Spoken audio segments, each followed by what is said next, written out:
പരിശുദ്ധ പരമ ദിവ്യകാരുണ്യമേ, ഇന്നും അങ്ങേക്ക് ആരാധന. പരിശുദ്ധ പരമ ദിവ്യകാരുണ്യമേ, ഇന്നും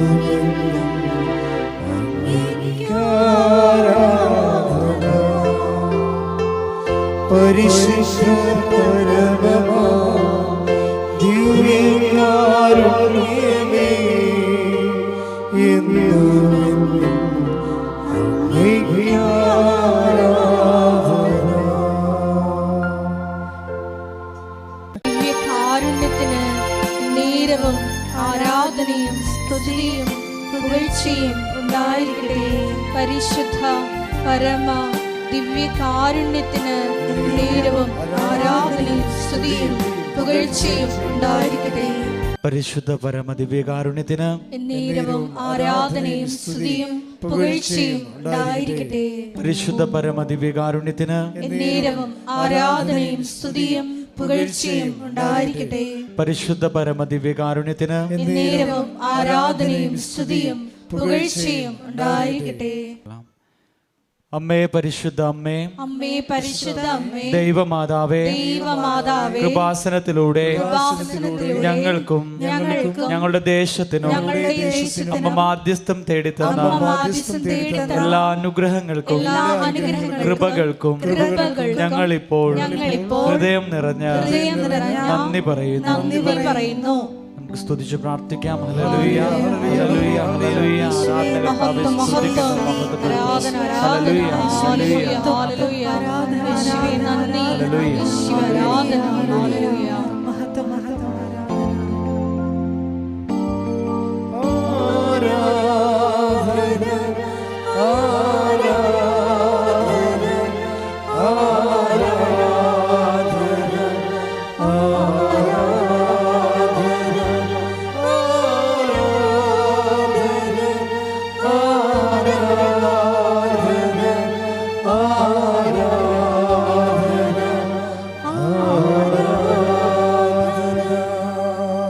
പരിശുദ്ധ പരമ ദിവ്യകാരുണ്യത്തിന് നേരവും ആരാധനയും സ്തുതിയും പുകഴ്ചയും ഉണ്ടായിരിക്കട്ടെ. പരിശുദ്ധ പരമ ദിവ്യകാരുണ്യത്തിന് നേരവും ആരാധനയും സ്തുതിയും പുകഴ്ചയും ഉണ്ടായിരിക്കട്ടെ. പരിശുദ്ധ പരമ ദിവ്യകാരുണ്യത്തിന് നേരവും ആരാധനയും സ്തുതിയും പുകഴ്ചയും ഉണ്ടായിരിക്കട്ടെ.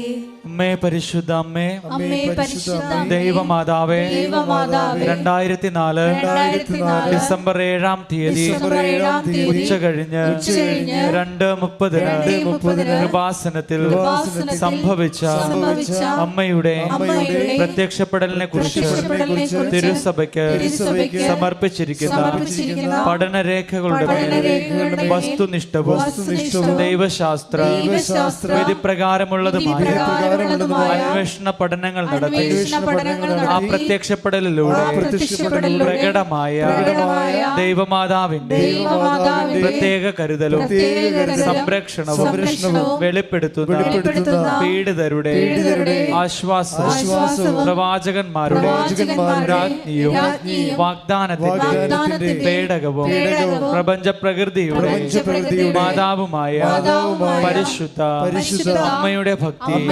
തിരുസഭയിൽ കൂടുതൽ പ്രചരിച്ച് ജീവിതത്തിന്റെ ദുരിത ദുരന്ത അവസ്ഥകളിൽ അകപ്പെട്ട് കഴിയുന്ന അനേകായിരം മക്കൾക്ക് ദൈവത്തിന്റെ സാന്നിധ്യവും സന്ധിപ്പും കൂടുതൽ അനുഭവിക്കുക വഴി ആത്മീയ വിശുദ്ധിയും ദൈവശക്തിയും കൈവരിക്കുവാൻ ഞങ്ങളുടെ കുടുംബങ്ങളെ ഇടയാക്കണമേ. നമുക്ക് സ്തുതിച്ചു പ്രാർത്ഥിക്കാം. ഹല്ലേലൂയ ഹല്ലേലൂയ ഹല്ലേലൂയ. യേശുവേ നന്ദി. ഹല്ലേലൂയ ഹല്ലേലൂയ ഹല്ലേലൂയ. മഹത്വം മഹത്വം ആരാധന ഹല്ലേലൂയ യേശുവേ നന്ദി യേശുവേ ആരാധന.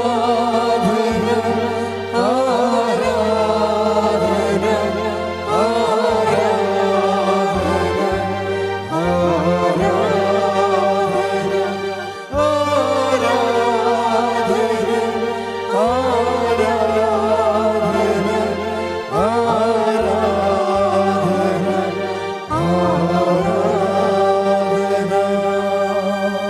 പരിശുദ്ധ പരമദിവ്യകാരുണ്യത്തിന് നേരവും ആരാധനയും സ്തുതിയും പുകഴ്ചയും ഉണ്ടായിരിക്കട്ടെ.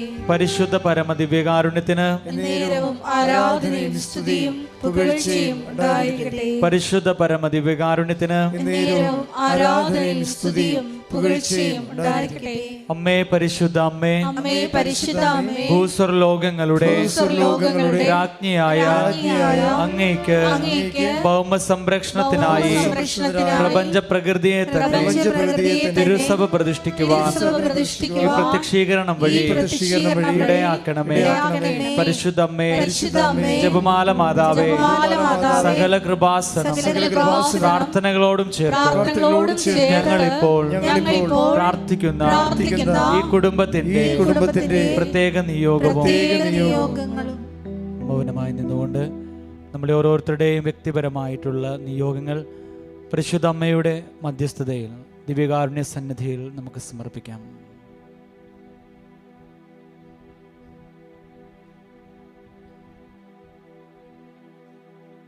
അമ്മയുടെ പ്രത്യക്ഷീകരണത്തിന്റെ ഈ അനുഗ്രഹവേളയിൽ ഞങ്ങൾക്ക് സാധിച്ചു തരുവാൻ കനിയണമേ. ആമേൻ. സ്തുതിച്ചു പ്രാർത്ഥിക്കാം. ഹല്ലേലൂയ, ഹല്ലേലൂയ. മഹത്വം, മഹത്വം, ആരാധന, ആരാധന. ഈശോയെ, നാളിതുവരെ കൃപാസനത്തിലെ മരിയൻ ഉടമ്പടി വഴി ഞങ്ങൾക്ക് ലഭിച്ച എല്ലാ കൃപകൾക്കും അനുഗ്രഹങ്ങൾക്കും നന്ദി പറയുന്നു. നിന്റെ നാമത്തെ ഞങ്ങൾ മഹത്വപ്പെടുത്തുന്നു. ഹല്ലേലൂയ, ഹല്ലേലൂയ. മഹത്വം, മഹത്വം, ആരാധന, ആരാധന. ഹല്ലേലൂയ. ഈശോയെ നന്ദി, ഈശോയെ ആരാധന. ഹല്ലേലൂയ. എൻ്റെ പ്രിയപ്പെട്ടവരെ,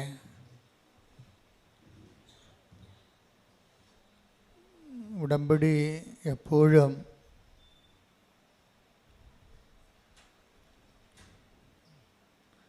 ഫയറാകുന്നത് ഉടമ്പടി ജീവിതത്തിൽ നമ്മൾക്ക് അതിൻ്റെ അപ്ഡേഷൻസ് വരുന്നത് പുതിയ പുതിയ ബോധ്യങ്ങൾ ലഭിക്കുമ്പോഴാണ്. രണ്ട് തരത്തിൽ നമുക്ക് ഉടമ്പടിയിൽ വളരാൻ പറ്റും. ഒന്ന്, ബോധ്യങ്ങളിൽ നിന്ന് ബോധ്യങ്ങളിലേക്ക് പോകുന്നതനുസരിച്ച് വളരും. ഈ ബോധ്യങ്ങളിൽ നിന്ന് ബോധ്യങ്ങളിലേക്ക് പോകുന്നതിന് ആനുപാതികമായിരിക്കും നമ്മുടെ അനുതാപത്തിൻ്റെ ആഴപ്പെടൽ.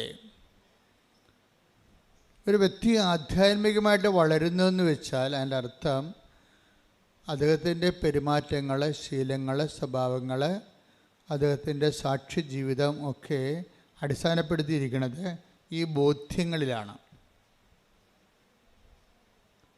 കഴിഞ്ഞ ദിവസങ്ങളിൽ ഞാനിത് ഇങ്ങനെ പെട്ടെന്ന് ഇങ്ങനെ ഈ സമയത്തിവിടെ പറയാൻ കാരണം, കഴിഞ്ഞ ദിവസം ഞാനിവിടെ ആൾക്കാരെ കണ്ടുകൊണ്ട് അവരുടെ കാര്യങ്ങളൊക്കെ കേട്ടുകൊണ്ട് പ്രാർത്ഥിച്ചുകൊണ്ടൊക്കെ നിൽക്കുമ്പോൾ ഒരു സഹോദരി എനിക്ക് ഉടമ്പടി ധ്യാനം പുതിയ ബോധ്യങ്ങൾ നൽകിയെന്ന് പറഞ്ഞു. അതെനിക്ക് ഭയങ്കരമായിട്ട് ക്യാച്ച് ചെയ്ത് അത് ആധ്യാത്മികമായ ഒരു വളർച്ചയാണ് എൻ്റെ ഇത് വരണത്. കാര്യം നമുക്കറിയാമല്ലോ ബോധ്യം എങ്ങനെയാണ് ബോധ്യം ഉണ്ടാകണത്, അതിനെക്കുറിച്ച് നിങ്ങൾ കൃത്യമായിട്ട് മനസ്സിലാക്കണം. ഒരാൾക്ക് ബോധ്യം ഉണ്ടാകണത് എങ്ങനെയാണ്? ബോധ്യത്തിൻ്റെ ആദ്യ രൂപങ്ങൾ, പ്രാഗ്രൂപങ്ങൾ എന്താണ്? ബോധ്യത്തിൻ്റെ പ്രാഗ്രൂപം അറിവാണ്. അറിവാണ് ആദ്യം ഉണ്ടാകുന്നത്. അപ്പം നിങ്ങൾ ചെയ്യേണ്ടതെന്ന് വെച്ച് കഴിഞ്ഞാൽ ആസ് മച്ച് ആസ് പോസിബിൾ അറിവ് സമ്പാദിക്കണം ഉടമ്പടിയെക്കുറിച്ച്. അല്ലെങ്കിൽ ഉടമ്പടി കറക്റ്റാകത്തില്ല. എന്തുമാത്രം നിങ്ങൾക്ക് ഉടമ്പടിയെക്കുറിച്ച് അറിവ് സമ്പാദിക്കുന്നുവോ അതിന് ആനുപാതികമായിട്ടായിരിക്കും ബാക്കിയുള്ള സംഭവങ്ങൾ നടക്കുന്നത്. ഉടമ്പടിയെക്കുറിച്ചുള്ള അറിവ് സമ്പാദിക്കാനുള്ള സോഴ്സ് എന്ന് പറയുന്നത് ഒന്ന് അച്ഛൻ്റെ ഉടമ്പടി ധ്യാനം തന്നെയാണ്. രണ്ടാമത്തത് ജനങ്ങളുടെ സാക്ഷ്യാനുഭവങ്ങൾ. മൂന്നാമത്തത് ഉടമ്പടി ലിറ്ററേച്ചർ, ഉടമ്പടി സാഹിത്യമുണ്ട്. അച്ഛന് എഴുതിയിട്ടുള്ള പുസ്തകങ്ങളുണ്ട്. 2 പുസ്തകങ്ങൾ ഇവിടെ ഉണ്ട്. ഉടമ്പടി പദ്ധതിയും പ്രയോഗവും, പിന്നെ ഉടമ്പടി പ്രയോഗത്തിൽ. അങ്ങനെ 2 പുസ്തകങ്ങളുണ്ട്. ഒരെണ്ണം പുതിയ പുസ്തകമാണ്. അതിൻ്റെ ഹെഡിങ് പ്രത്യാശ എന്നാണ്. പക്ഷേ അതിൻ്റെ കണ്ടൻറ്റ് ഉടമ്പടിയുടെ പ്രയോഗതലങ്ങളെക്കുറിച്ചാണ് പറയണത്. അപ്പോൾ അതാണ് നമുക്ക് അറിവ് കിട്ടാനുള്ള 3 സോഴ്സ് ഇതാണ്. ഒന്ന്, ആഴ്ചയിലുണ്ടാകുന്ന ദിനംപ്രതി ഉണ്ടാകുന്ന ഉടമ്പടി സാക്ഷ്യങ്ങൾ. ഉടമ്പടി സാക്ഷ്യങ്ങളുടെ പ്രത്യേകത എന്ന് വെച്ച് കഴിഞ്ഞാൽ, അതിൻ്റെ ഒരു പ്രത്യേകത, ഒരു മനുഷ്യൻ ഈ ജീവിതത്തിൽ അനുഭവിക്കാവുന്ന ഓൾമോസ്റ്റ് ഓൾ ആയിട്ടുള്ള എല്ലാ വിഷയങ്ങളെയും അഡ്രസ്സ് ചെയ്യുന്നു എന്നുള്ളതാണ് ഉടമ്പടിയുടെ ഏറ്റവും വലിയ വിജയം. എവറിത്തിങ്, ഒരു മനുഷ്യൻ്റെ ജീവിതത്തിൽ സംഭവിക്കാൻ സാധ്യതയുള്ള ഓൾമോസ്റ്റ് എവരിത്തിങ്, സൂര്യന് താഴെ ഭൂമിക്ക് മുകളിലുള്ള എല്ലാ സബ്ജക്റ്റും ഉടമ്പടി അഡ്രസ്സ് ചെയ്യും. അതിങ്ങനെ സർവസ്പർശിയായി സർവകാലിക സർവജനീനമായിട്ടൊക്കെ ഒരു പ്രാർത്ഥനാ പദ്ധതി നിലവിലില്ല സഭയിൽ. ഉടമ്പടി മാത്രമേ ഉള്ളൂ. കാര്യം ഞാൻ എത്രയോ വർഷമായി ഓരോരോ ഘട്ടങ്ങളിലൂടെ വന്നാണ് ഇവിടെ ഉടമ്പടിയിൽ എത്തുമ്പോൾ. അപ്പോൾ എല്ലാത്തിൻ്റെയും പരിമിതികളെക്കുറിച്ച് എനിക്ക് നല്ല ബോധ്യങ്ങളുണ്ട്. അപ്പം അതിൻ്റെ പരിമിതികളെല്ലാം പരിഹരിച്ചുകൊണ്ടാണ് അവസാനം സഭയ്ക്ക് ദൈവം ഉടമ്പടി നൽകുന്നത്. ഉടമ്പടിയിൽ വരുമ്പോൾ സ്വാഭാവികമായത് എല്ലാവരെയും തന്നെ അഡ്രസ്സ് ചെയ്യുന്നുണ്ട്. പരിശുദ്ധരെയും പാപികളെയും ക്രൈസ്തവരെയും ക്രൈസ്തവരല്ലാത്തവരെയും മനുഷ്യൻ എന്ന ഹെഡിങ്സിൽ വരുന്ന എല്ലാ ആൾക്കാരും, അവരുടെ സങ്കടങ്ങൾ, അവരുടെ നിലനിൽപ്പ്, അവരുടെ ഇന്ന് അനുഭവിക്കുന്ന പ്രതിസന്ധികളിൽ നിന്നുള്ള വിടുതലും മോചനവും എല്ലാം ഉടമ്പടിയുടെ സബ്ജക്റ്റാണ്. അപ്പോൾ ഇതിൻ്റെ നമ്മൾ എന്ത് എഴുതിയിട്ടാലും, ഇപ്പോൾ അവരെഴുതിയിടുന്ന കാര്യങ്ങളൊക്കെ ഭയങ്കര രസമായിരിക്കും. ഭയങ്കര രസം, അവർ തന്നെ ആയിരിക്കും ഇതിൻ്റെ പ്രതി.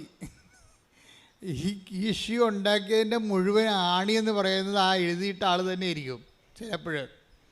പക്ഷെ ദൈവം അവരുടെ കരുണ കാണിക്കും.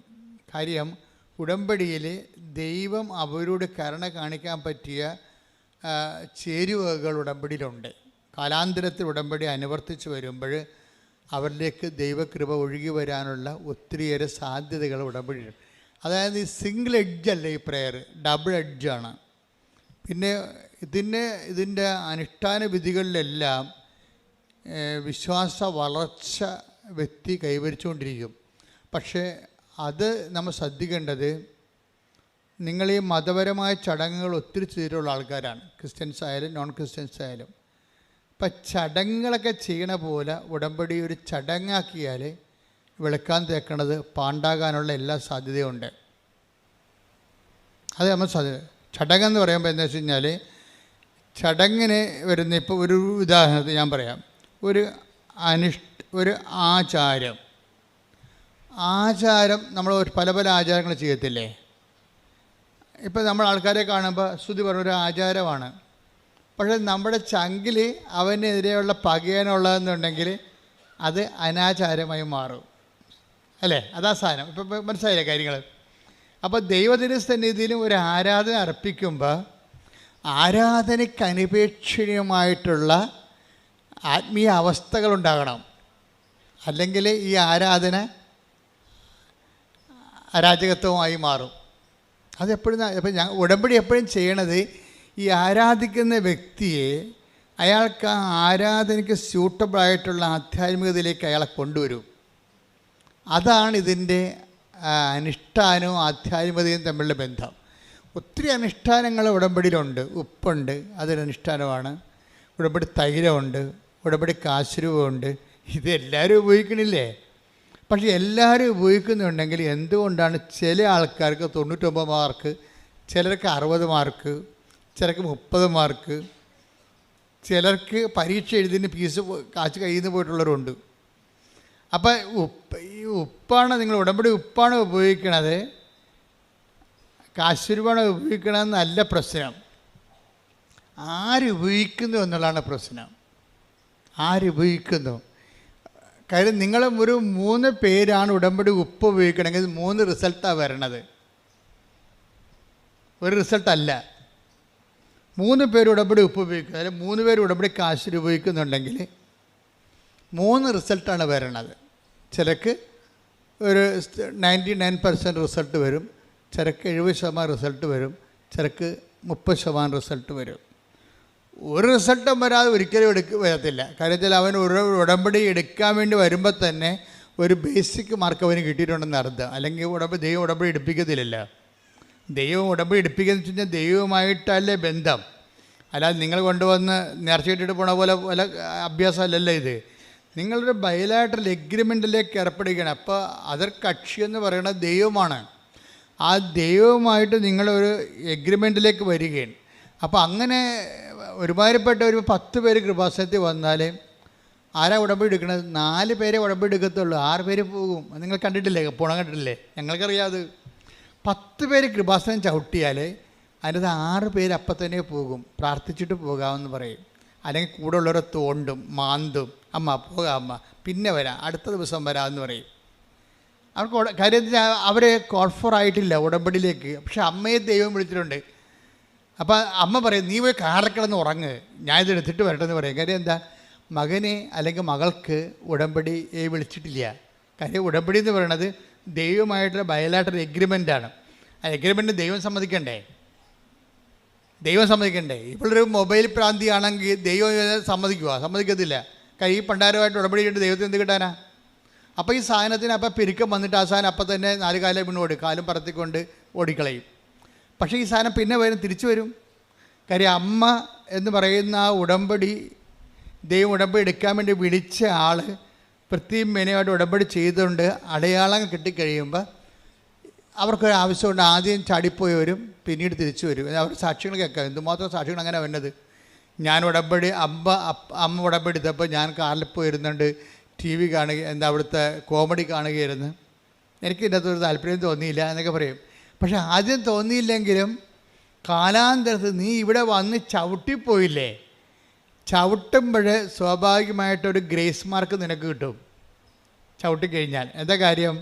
അമ്മ പ്രത്യക്ഷപ്പെട്ട സ്ഥാനത്ത് വരാനുള്ള അനുവാദം കിട്ടിയില്ലേ, എൻട്രി പാസ്സായില്ലേ.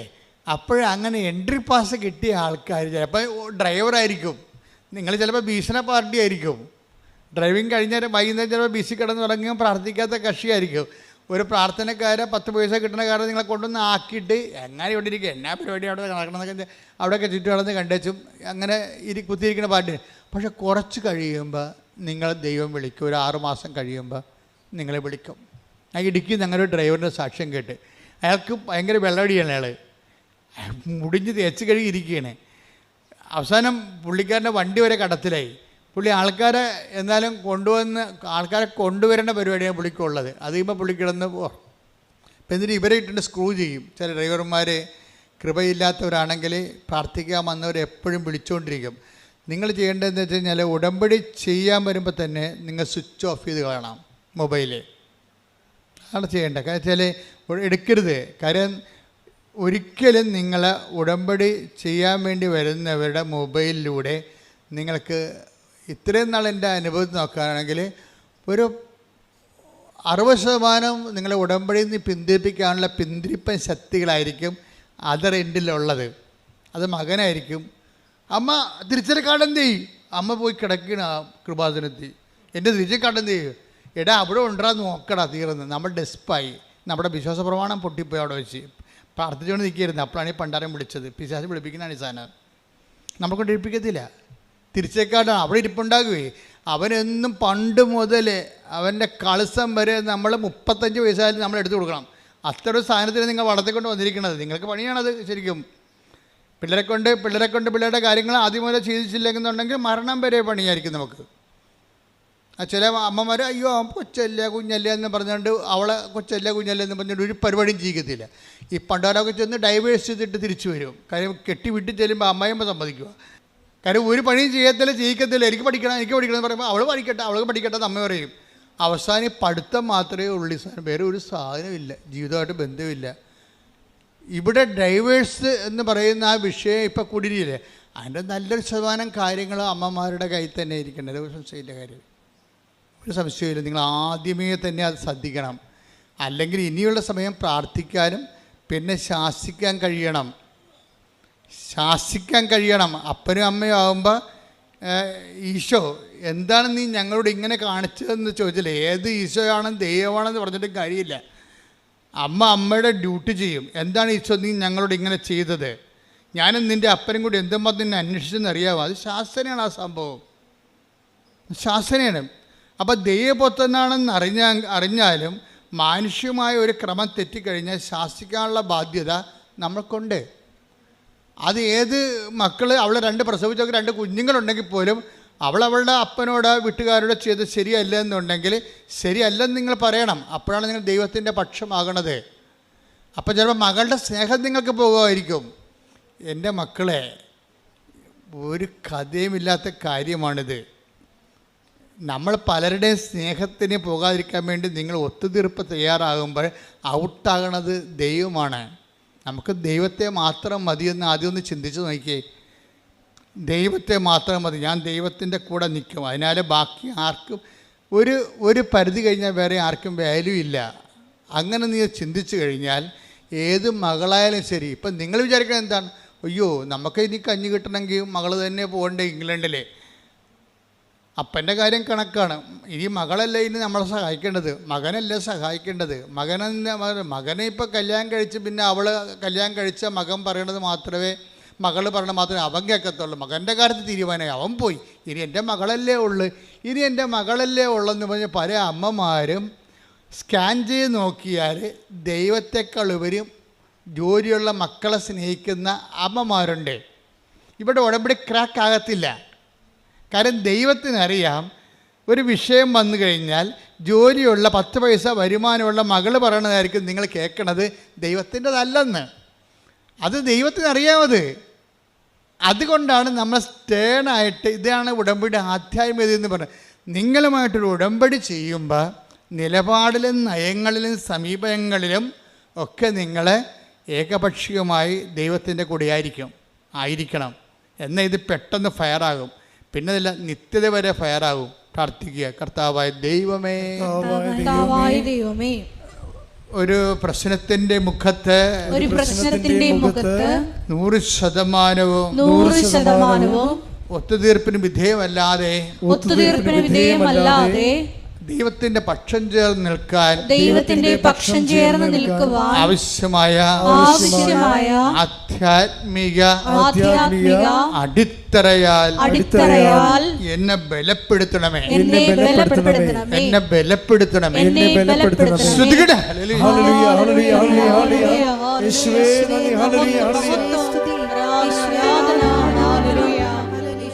ഇപ്പൊ ഫസ്റ്റ് ബോധ്യം ഞാൻ നിങ്ങൾക്ക് കൈമാറി തന്നു. എന്താണ് കാര്യം? ഒത്തുതീർപ്പിന് വിധേയമാകാത്ത നിലപാടുകൾ ദൈവബന്ധത്തിൽ നീ ഉടമ്പടി എടുത്തു കഴിയുമ്പോൾ പിന്നെ എന്താണ്, ഒത്തുതീർപ്പിന് മകളുടെ ശമ്പളവും നമുക്ക് നാളെ നക്കാപ്പിച്ച 10 പൈസ കിട്ടുന്ന വരുമാനം അടഞ്ഞു പോയെന്ന് കണ്ടു കഴിഞ്ഞാലും ദൈവമായിട്ട് റിലേഷനിൽ ഒത്തുതീർപ്പിന് വിധേയമാകാത്ത നിലപാടുകൾ, അതാണൊരു ബോധ്യമെന്ന് പറയണത്. അപ്പോൾ ദൈവം പിന്നെ നമ്മുടെ മുഴുവൻ ഉത്തരവാദിത്തങ്ങൾ ദൈവം നോക്കേണ്ടതാണ്, നോക്കാൻ ബാധ്യസ്ഥമായി തീരും. കാര്യം നമ്മൾ നിലപാടെടുത്തിരിക്കുകയാണ്. അപ്പോൾ റിസ്ക് എപ്പോഴും ദൈവത്തിൻ്റെ കയ്യിലായ സംഭവം. ഇനിയിപ്പോൾ ദൈവം കൈവിടാൻ കുഴപ്പമില്ല, എൻ്റെ മകളുടെ ശമ്പളം ഉണ്ടല്ലോ. നമ്മൾ പല ആൾക്കാരോടും ഒത്തുതീർക്കണമെന്ന് വെച്ചാൽ അവരുടെ സാമ്പത്തിക സ്രോതസ്സ് നോക്കിയിട്ടാണ് ഒത്തുതീർപ്പിന് തയ്യാറാണ്. അവരുടെ സാമ്പത്തിക സ്രോതസ്സ് നോക്കിയിട്ട് ഒത്തുതീർപ്പിന് തയ്യാറാണത്. ഏത് സമയത്ത് ഈ സാധനത്തെ കട്ട് ചെയ്യുമെന്ന് അവർക്ക് മനസ്സിലാക്കണം. നിങ്ങളെ സഹായിക്കുന്നവരും നിങ്ങളെ സന്ധിക്കുന്നവർക്കും നിങ്ങളുടെ നിലപാടിനെക്കുറിച്ച് ധാരണയുണ്ടാകണം. എന്താണ്, ദൈവത്തിൻ്റെ വഴികളിൽ നിന്നല്ലെങ്കിൽ ഈ സാധനം കട്ടാകാൻ സാധ്യതയുണ്ടെന്ന് പറഞ്ഞു. അപ്പോഴത്തെ എന്നിട്ട് നമ്മുടെ ഉദ്ദേശം എന്താണ്? ദൈവത്തെ പഠിപ്പിക്കുക എന്ന ഉദ്ദേശം. അവരെല്ലാവരും ദൈവത്താൽ പഠിപ്പിക്കപ്പെടുന്ന പോലെ തന്നെയാണ് ദൈവത്തെ പഠിപ്പിക്കുക എന്നുള്ള ഒരു ഉത്തരവാദിത്വം നമുക്കുണ്ട്. എന്താ കാര്യം? നമ്മളുടെ നിലപാടിനെക്കുറിച്ച് ദൈവത്തിന് ധാരണ കൊടുക്കണം. എൻ്റെ നിലപാട് ഇതായിരിക്കും, സുവിശേഷ വിഹിതമായ ഞാൻ ആ നിലപാടെടുക്കത്തുള്ളൂ. അത്ര കൊലകൊമ്പനായാലും ശരി, എൻ്റെ നിലപാട് ഇതായിരിക്കും. എൻ്റെ കഴിവനുസരിച്ച് ഞാൻ അതിൻ്റെ കൂടെ നിൽക്കുകയും ചെയ്യും. നമ്മുടെ കഴിവപ്പെടാത്ത കാര്യങ്ങളുണ്ട്, അത് നമുക്കൊന്നും ചെയ്യാൻ പറ്റത്തില്ല. ദൈവത്തിന് പറയണം, എൻ്റെ ദൈവമേ, എന്റെ ദൈവമേ എൻ്റെ കഴിവനുസരിച്ച് എന്റെ കഴിവനുസരിച്ച് എൻ്റെ നിലപാടിൽ എന്റെ നിലപാടിൽ ഉറച്ചു നിൽക്കാൻ നിൽക്കുവാൻ നിന്നെ അതിൽ ഒന്നാം സ്ഥാനത്ത് ഇവിടെയാണ് വിഷയം. പ്രൈമറി റെഫറൻസ് വരണം. ദൈവത്തിന് പ്രൈമറി റെഫറൻസ്. ഉടമ്പടി എന്ന് പറയുന്ന ഒരു ജീവിതമാണ്. അവിടെ കിട്ടേണ്ട രണ്ടാമത്തെ ബോധ്യം എന്ന് പറയുന്നത് പ്രൈമറി റെഫറൻസ് ദൈവത്തിന് വരണം. ഫസ്റ്റ് റെഫറൻസ്, നമ്മുടെ ഫസ്റ്റ് റെഫറൻസ് ദൈവത്തിന് വരണം. ഈശോ എപ്പോഴും പറയും, നിങ്ങൾ പ്രലോഭനം ഉണ്ടാവേണ്ടതാണ്, പക്ഷെ ഉണ്ടാവാതിരിക്കണം നല്ലത്. കർത്താവ് ആ കാര്യത്തിലൊരു അംബിഗ്യസ് ആണ്. സിറ്റുവേഷനിലാണ് അങ്ങനെ പറയണത്. ടെംപ്റ്റേഷനെ കുറിച്ച് പറയണത് സിറ്റുവേഷനിലാണ്. എന്ന് വെച്ചാൽ പ്രലോഭനം ഉണ്ടാകാതിരിക്കുന്നതാണ് നല്ലത്. കാര്യം ഉണ്ടായാൽ നിങ്ങൾ വീണ് പോകുമെന്ന് എനിക്ക് ഉറപ്പാണ്. പക്ഷേ പ്രലോഭനം ഉണ്ടാവും. അപ്പോൾ ഇതാണ് അതിൻ്റെ ഈ ടെംപ്റ്റേഷൻ. ഇപ്പം പ്രൈമറി റെലംസിൽ പ്രാഥമികമായിട്ടുള്ള ബന്ധത്തിൽ ദൈവത്തിന് ഒന്നാം സ്ഥാനമാണെങ്കിലും പ്രലോഭനം ഉണ്ടാവും. ഇതിനെതിരെ ഒരു പ്രലോഭനം ഉണ്ടാവാതിരിക്കുന്ന ഒരു സാഹചര്യം ഈശോ പ്രീസപ്പോസ് ചെയ്യുന്നുണ്ട്. എന്ന് വെച്ച് കഴിഞ്ഞാൽ നമ്മൾക്ക് ഒരു ഇഷ്യൂ ഫേസ് ചെയ്യേണ്ട ആവശ്യമില്ലാത്ത സാഹചര്യം വരിക. ഇപ്പം നമ്മളെ ദൈവം തോൽപ്പിക്കാൻ ഉദ്ദേശിക്കുമ്പോഴാണ് നമ്മൾ തോൽപ്പിച്ച് കഴിയുമ്പോൾ ദൈവം നമ്മളും തമ്മിലൊരു കമ്മ്യൂണിക്കേഷൻ ഗ്യാപ്പ് ഉണ്ടാവും. ഈ കമ്മ്യൂണിക്കേഷൻ ഗ്യാപ്പ് ചില ആൾക്കാരുടെ കയ്യിലിരിപ്പ് കൊണ്ട് ദൈവം മനഃപൂർവ്വം ഇഷ്യൂസ് ക്രിയേറ്റ് ചെയ്യും. എന്ന് വെച്ചാൽ ആ ക്രിയേഷനിൽ ഇവർ ദൈവത്തിൽ നിന്ന് ഇപ്പം നിരക്കാത്ത തീരുമാനം എടുക്കാൻ സമ്മർദ്ദത്തിലാകും. അതിനാണ് പ്രലോഭനം ഉണ്ടാവുമെന്ന്, അതായത് പ്രലോഭനം ഉണ്ടാവാതിരിക്കുന്ന നല്ലതെന്ന് പറഞ്ഞാൽ ഉണ്ടായ വീണു പോകാൻ സാധ്യതയുണ്ട്. ഇതിനൊരു സേഫ് സോണുണ്ട്. നിങ്ങൾക്കറിയാമല്ലോ, ഒരു ടൈം കഴിഞ്ഞാൽ നമ്മുടെ ഉപഗ്രഹങ്ങളൊക്കെ നമ്മൾ വിക്ഷേപിക്കത്തില്ലേ, അപ്പോൾ അതിൻ്റെ അറ്റ്മോസ്ഫിയർ കഴിഞ്ഞാൽ പിന്നെ അത് ലൈറ്റ് വെയിറ്റ് ആയിട്ടിരിക്കും. അതുവരെ നമ്മൾ റോക്കറ്റ് കത്തിച്ചുകൊണ്ടേ ഇരിക്കണം. ഓരോരോ തിന്മകളും പാപത്തിനെതിരെയുള്ള പോരാട്ടങ്ങൾ നടത്തിക്കൊണ്ടിരിക്കണം. ഇനി ഒരു ടൈം കഴിയുമ്പോൾ നല്ല പോരാട്ടക്കാരിയാണ് നീയെങ്കിൽ ദൈവം നിൻ്റെ സത്യസന്ധത കണക്കിലെടുത്തിട്ട് ഒരു ടൈം കഴിയുമ്പോൾ നിന്നെ ഇതിൽ നിന്ന് റിലീവ്ഡ് ആക്കും. അപ്പം നീ ലൈറ്റ് വെയിറ്റ് ആകും. അപ്പം നിനക്ക് ഇഷ്യൂ നിൻ്റെ മുമ്പിൽ കൊണ്ടുവരത്തില്ല. കാര്യം കൊണ്ടുവരാതെ നിന്നെ സേഫ് സോണിൽ കൊണ്ടുപോകും. ഇതിനകത്ത് ആധ്യാത്മിക ജീവിതത്തിൽ ഒരു സേഫ് സോണുണ്ട്. അതാണ് ഈശോ പറയണത്. ഉണ്ടാവാതിരിക്കുന്ന നല്ലതെന്ന് പറയണത് ഉണ്ടാവാതിരിക്കാനുള്ള സാധ്യതയുണ്ട് അവിടെ. അപ്പം നിനക്ക് കുമ്പസാരിക്കാൻ വരുമ്പോൾ നിനക്ക് പ്രത്യേകിച്ച് പാപങ്ങളൊന്നും കാണത്തില്ല. എന്താ കാര്യം? നിൻ്റെ ദൈവം ആ മേഖലയിൽ ടെസ്റ്റിംഗ് ടൈം കഴിഞ്ഞു. ഇനി ടെസ്റ്റിംഗ് ടൈം പലപ്പോഴും ടെസ്റ്റിങ് ടെസ്റ്റ് മസ്റ്റാണ്. അതായത് എപ്പോഴും അധ്യായ വളർച്ചയ്ക്ക് എപ്പോഴും ടെസ്റ്റ് തരും. മിക്കവാറും ഈ പ്രൈമറി സ്കൂളിൽ വെച്ച് തന്നെ ആൾക്കാർ തോറ്റിട്ട് പഠനം നിർത്തുകയാണ് പതിവ്. അങ്ങനെയാണ്. 90 ആൾക്കാരുണ്ടെങ്കിൽ തന്നെ ആദ്യത്തെ കാലത്ത് തന്നെ കാര്യം ഇവൻ ആൾ ബേസിക്കായിട്ട് ശരിയല്ല, ലോകത്താനാണെന്ന് കണ്ടു കഴിഞ്ഞാൽ ടെസ്റ്റ് ചെയ്യും.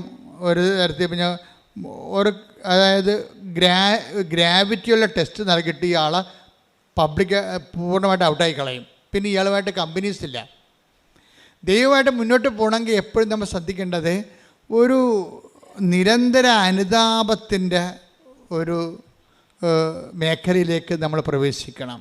അനുതാപം എന്ന് പറഞ്ഞാൽ ഇപ്പോൾ നിങ്ങൾക്കറിയാലോ, ഉടമ്പടിയിൽ കിട്ടേണ്ട മൂന്നാമത്തെ ബോധ്യം എന്ന് പറഞ്ഞത് നിരന്തര അനുതാപമാണ്.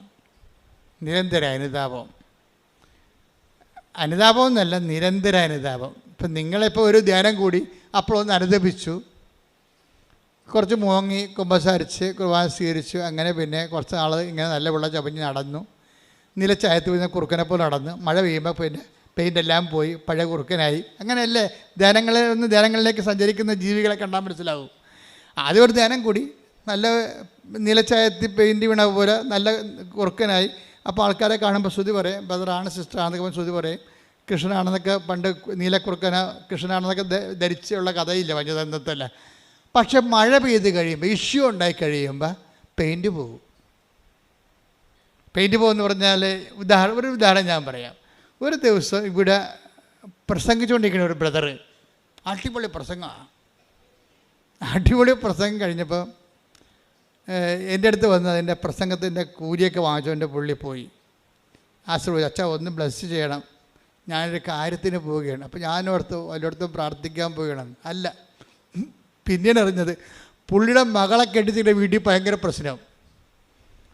പുള്ളിയുടെ മകളെ കെട്ടിച്ചിട്ട് വീട്ടിൽ ഭയങ്കര പ്രശ്നം എന്ന് വെച്ച് കഴിഞ്ഞാൽ അവൾക്ക് കൊടുക്കാമെന്ന് പറഞ്ഞ കാശ് മുഴുവൻ കൊടുത്തിട്ടില്ല. അയാൾ ഈ ബ്രദർ കൊടുത്തിട്ടില്ല.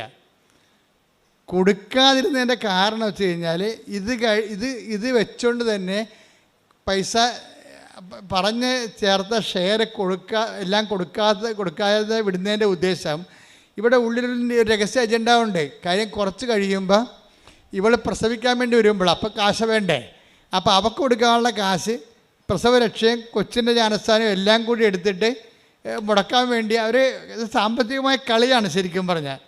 എന്നാലും പിന്നെ ബാക്കി പൈസ കൊടുക്കാറുണ്ട്. അപ്പം മുറുമുറുപ്പ് ഇടയ്ക്ക് കെട്ടിച്ച് വിട്ട വീട്ടിൽ എപ്പോഴും മുറുമുറുപ്പുണ്ടാവും. ബദറാണ് അച്ഛൻ, അതൊരു കാര്യമൊന്നുമില്ല. പാപത്തിൻ്റെ സാഹചര്യങ്ങളെ ഇവർ ആധ്യാത്മ ജീവിതം ഒന്ന്, പ്രായോഗിക അനുദിന ജീവിതം വേറെ, രണ്ടായിട്ട് വരും. അങ്ങനെ അത് നിങ്ങൾ ഉടമ്പടിക്കാർ ശ്രദ്ധിക്കണം. ഈ കയ്യാങ്കളികളെല്ലാം ദൈവം വളരെ കൃത്യമായിട്ട് വാച്ച് ചെയ്തുകൊണ്ടിരിക്കുകയാണ്. ഇയാൾ എന്താണ് പൈസ സ്ത്രീധനം കുറച്ചാണ് കൊടുത്തിരിക്കണത്, അതുകൊണ്ട് അവിടെ ഇഷ്യൂ ഉണ്ട്. അവിടെ ഇഷ്യൂ ഉണ്ടാകുമ്പോൾ ഇയാളുടെ ഉദ്ദേശം എന്താണ്, കുറച്ച് കഴിയുമ്പോൾ ഒന്ന് പ്രസവിച്ച് കഴിയുമ്പോൾ നാട്ടുകാരുടെ മുമ്പിൽ പ്രസവിച്ച് കൊച്ചിനെ കെട്ടിച്ചില്ലെന്ന് ചോദിച്ചാൽ വായടച്ച് കെട്ടിച്ച് അവൾ പ്രസവിച്ചില്ലേ, പ്രസവിച്ച് തീർന്ന്. അപ്പോൾ അപ്പനും അമ്മയും കൂടി തന്ത്രപൂർവ്വം മകളെ കെട്ടിക്കുകയും ചെയ്യും, മകളെ പ്രസവിപ്പിക്കുകയും ചെയ്യും, നാട്ടുകാരുടെ മുമ്പിൽ നല്ല പിള്ള ചവയും ചെയ്യും. എന്നിട്ട് പൈസ മൊത്തം അവിടെ കൊടുത്തിട്ടില്ല. അത് കാരണം അവിടുന്ന് ഇഷ്യൂ. എന്തിനാണ് കൊടുക്കാത്തതിൻ്റെ കാരണം എന്താണ്, ഇന്നലെ നാളെ ഇടിയുണ്ടാക്കി അവളെ ഇവിടെ തള്ളി പുറത്താക്കുമെന്നറിയാം. അവർ തള്ളി പുറത്താക്കാനാണ് അവർ ആഗ്രഹിക്കണത്. എന്തിനാണ്, ഇവിടെ കൊണ്ടുവന്ന് എടുത്തിട്ട് വേല എടുപ്പിച്ച് തിന്നണം, അതാ പ്രശ്നം. അപ്പോൾ ഈ ആൾക്കാർ ഉടമ്പടി എടുത്തുള്ള അവസ്ഥ എന്തായിരിക്കും? ഇത് ഒറ്റടക്കം പോകത്തില്ല. ഞാനുള്ള കാര്യം പറയുകയാണ്. അപ്പം മനസ്സിൽ എന്താണ്, അതുകൊണ്ടാണ് ഈശോ ചോദിക്കുന്നത്, വാട്ട് സ്പിരിറ്റ് ലീഡ്സ് യു. ഉടമ്പടി അഡ്രസ്സ് ചെയ്യണ പാപത്തെ അല്ല, ഉടമ്പടി അഡ്രസ്സ് ചെയ്യണത് അനുതാപത്തെയാണ്. അനുതാപം ബേസിക്കായിട്ട് അനുദിന അപ്പവും നിത്യജീവനുമായിട്ട് ബന്ധപ്പെട്ടതാണ്. അനുതാപം എന്ന് പറയുമ്പോൾ നിങ്ങൾ ഈ ഭൂമിയിൽ അനുതപിച്ച് ദൈവത്തിന് എന്ത് കിട്ടാനാണ്? അനുതാപത്തിന് എപ്പോഴും ഒരു ഇറ്റേണൽ ലൈഫായിട്ടൊരു കണക്ഷനുണ്ട് അനുതാപത്തിന്. അനുതാപം ആവശ്യമുള്ള ആൾക്കാരെക്കുറിച്ച് എന്തിനാണ് ഈശോ അങ്ങനെ പറയണത്? അപ്പോൾ എന്തിനാണ് അനുദപിക്കണത്? ശരിക്കും പറഞ്ഞാൽ അനുദപിക്കണത് നിത്യജീവനിലേക്കുള്ള യാത്രയുടെ ഒരു പ്രീ റെക്വിസിറ്റായിട്ടാണ് റിപ്പൻഡൻസ് വരണത്. എന്ന് വെച്ച് കഴിഞ്ഞാൽ നമുക്ക് നിത്യജീവനിലേക്കുള്ള ദൈവത്തിലേക്കുള്ള യാത്രയുടെ ഒരു മുൻ ആവശ്യമായിട്ടാണ് അനുതാപം. അല്ലാതെ നിങ്ങൾക്ക് IELTS പാസ്സാകാനല്ല അനുതാപം. ഇവിടെ പല ആൾക്കാരും അനുദപിക്കുന്നുണ്ടേ. അപ്പോൾ അത് പാകിസ്ഥാൻ്റെ വെടിനിർത്തൽ പോലെ ആവുമെന്നേ ഉള്ളൂ. എന്ന് വെച്ചാൽ തൽക്കാലം ഒരു സംഭവം വീട് വെച്ചു, അനുതാപം തീർന്നു, പിന്നെ പഴയ പണ്ടാരമായി മാറും. ആ വീട്ടിൽ ഒരുമാതിരിപ്പെട്ട ആരും കിടത്തി പുറപ്പിക്കത്തില്ല. പണ്ട് വിരുന്നുകാരെങ്കിലും വരുമായിരുന്നു. വീട്ടുകാർ ചിലപ്പോൾ അവരുടെ കുടുംബത്തിലുള്ളവർ തന്നെ ഇത്തിരി പൈസ കുറവ് ആൾക്കാരില്ലേ, പണ്ട് ഇവരെല്ലാം കൂടി ഒരുമിച്ച് നിന്നൊക്കെ ജീവിച്ചൊക്കെ ഒരുമിച്ച് മുറി കിടന്ന് ഉറങ്ങിയതാണ്. ഇപ്പോൾ ഇവർക്ക് കൊട്ടാരം പോലെ ഒരു 5-8 മുറി വീട് വെച്ചിരിക്കുകയാണ്. ഇപ്പോഴെന്താണ്, അവിടെ സ്റ്റാറ്റസ് ചേഞ്ച് ചെയ്ത് ഇപ്പം അതിനേക്കാൾ താഴ്ന്ന നിലവാരത്തിൽ ജീവിക്കുന്നവർക്ക് ഇവർക്ക് പുച്ഛമാണ്. എന്നിട്ട് ഈ പണ്ടാരം ഉടമ്പടിയാണെന്ന് പറഞ്ഞ് സാക്ഷ്യം പറഞ്ഞ് നടക്കുകയാണ്. ഇതാണ് പ്രശ്നം. ഈ നിലപാടത്തിലൊരു പ്രശ്നമുണ്ട്. നിങ്ങളിപ്പോൾ ഉടമ്പടി എടുത്തു, നിങ്ങൾക്ക് ഭവനം പഴിച്ചു, ആ ഭവനത്തിൽ പണ്ട് കയറ്റിയവരെ നിങ്ങളിപ്പോൾ കയറ്റണില്ല. ആ ഭവനത്തിൻ്റെ അപ്പൂപ്പൻ്റെ അവസ്ഥ എന്താണ്? ചാർത്തിലേക്ക് കൊണ്ടുപോയിട്ടിരിക്കുകയാണ്. ഞങ്ങൾക്ക് ഉടുക്കത്തെ കൊടുക്കാനൊക്കെ ചെല്ലുമ്പോൾ ഞരങ്ങിയും മുളിയും ആ പാവപ്പെട്ടവൻ ചാർത്തിൽ കിടക്കണം കാണാം. അടുക്കള ഇപ്പുറത്ത്, ചാർത്ത് പുറകിൽ, അവിടെ കട്ടിൽ വിട്ട് അങ്ങനെ തൂറിയും മുള്ളിയും കിടക്കും, മണവുമായിരിക്കും. അച്ഛൻ വന്നെന്ന് കേൾക്കുമ്പോൾ ഈ അച്ഛൻ എന്താ ഇപ്പം കെട്ടിയെടുത്ത് കണ്ട് വരുന്നത്, പല കാര്യമുണ്ട്. ഇയാൾക്ക് നന്നാകാൻ പോകണം, ഇപ്പം കുർബാന കൊടുത്തുമ്പോൾ കുത്തി വായി കയറ്റുമ്പോൾ ഇയാൾക്ക് എന്തൊക്കെ സംഭവിക്കാൻ പോകണം, ഇയാളെ കയ്യിൽ പെരുക്ക്.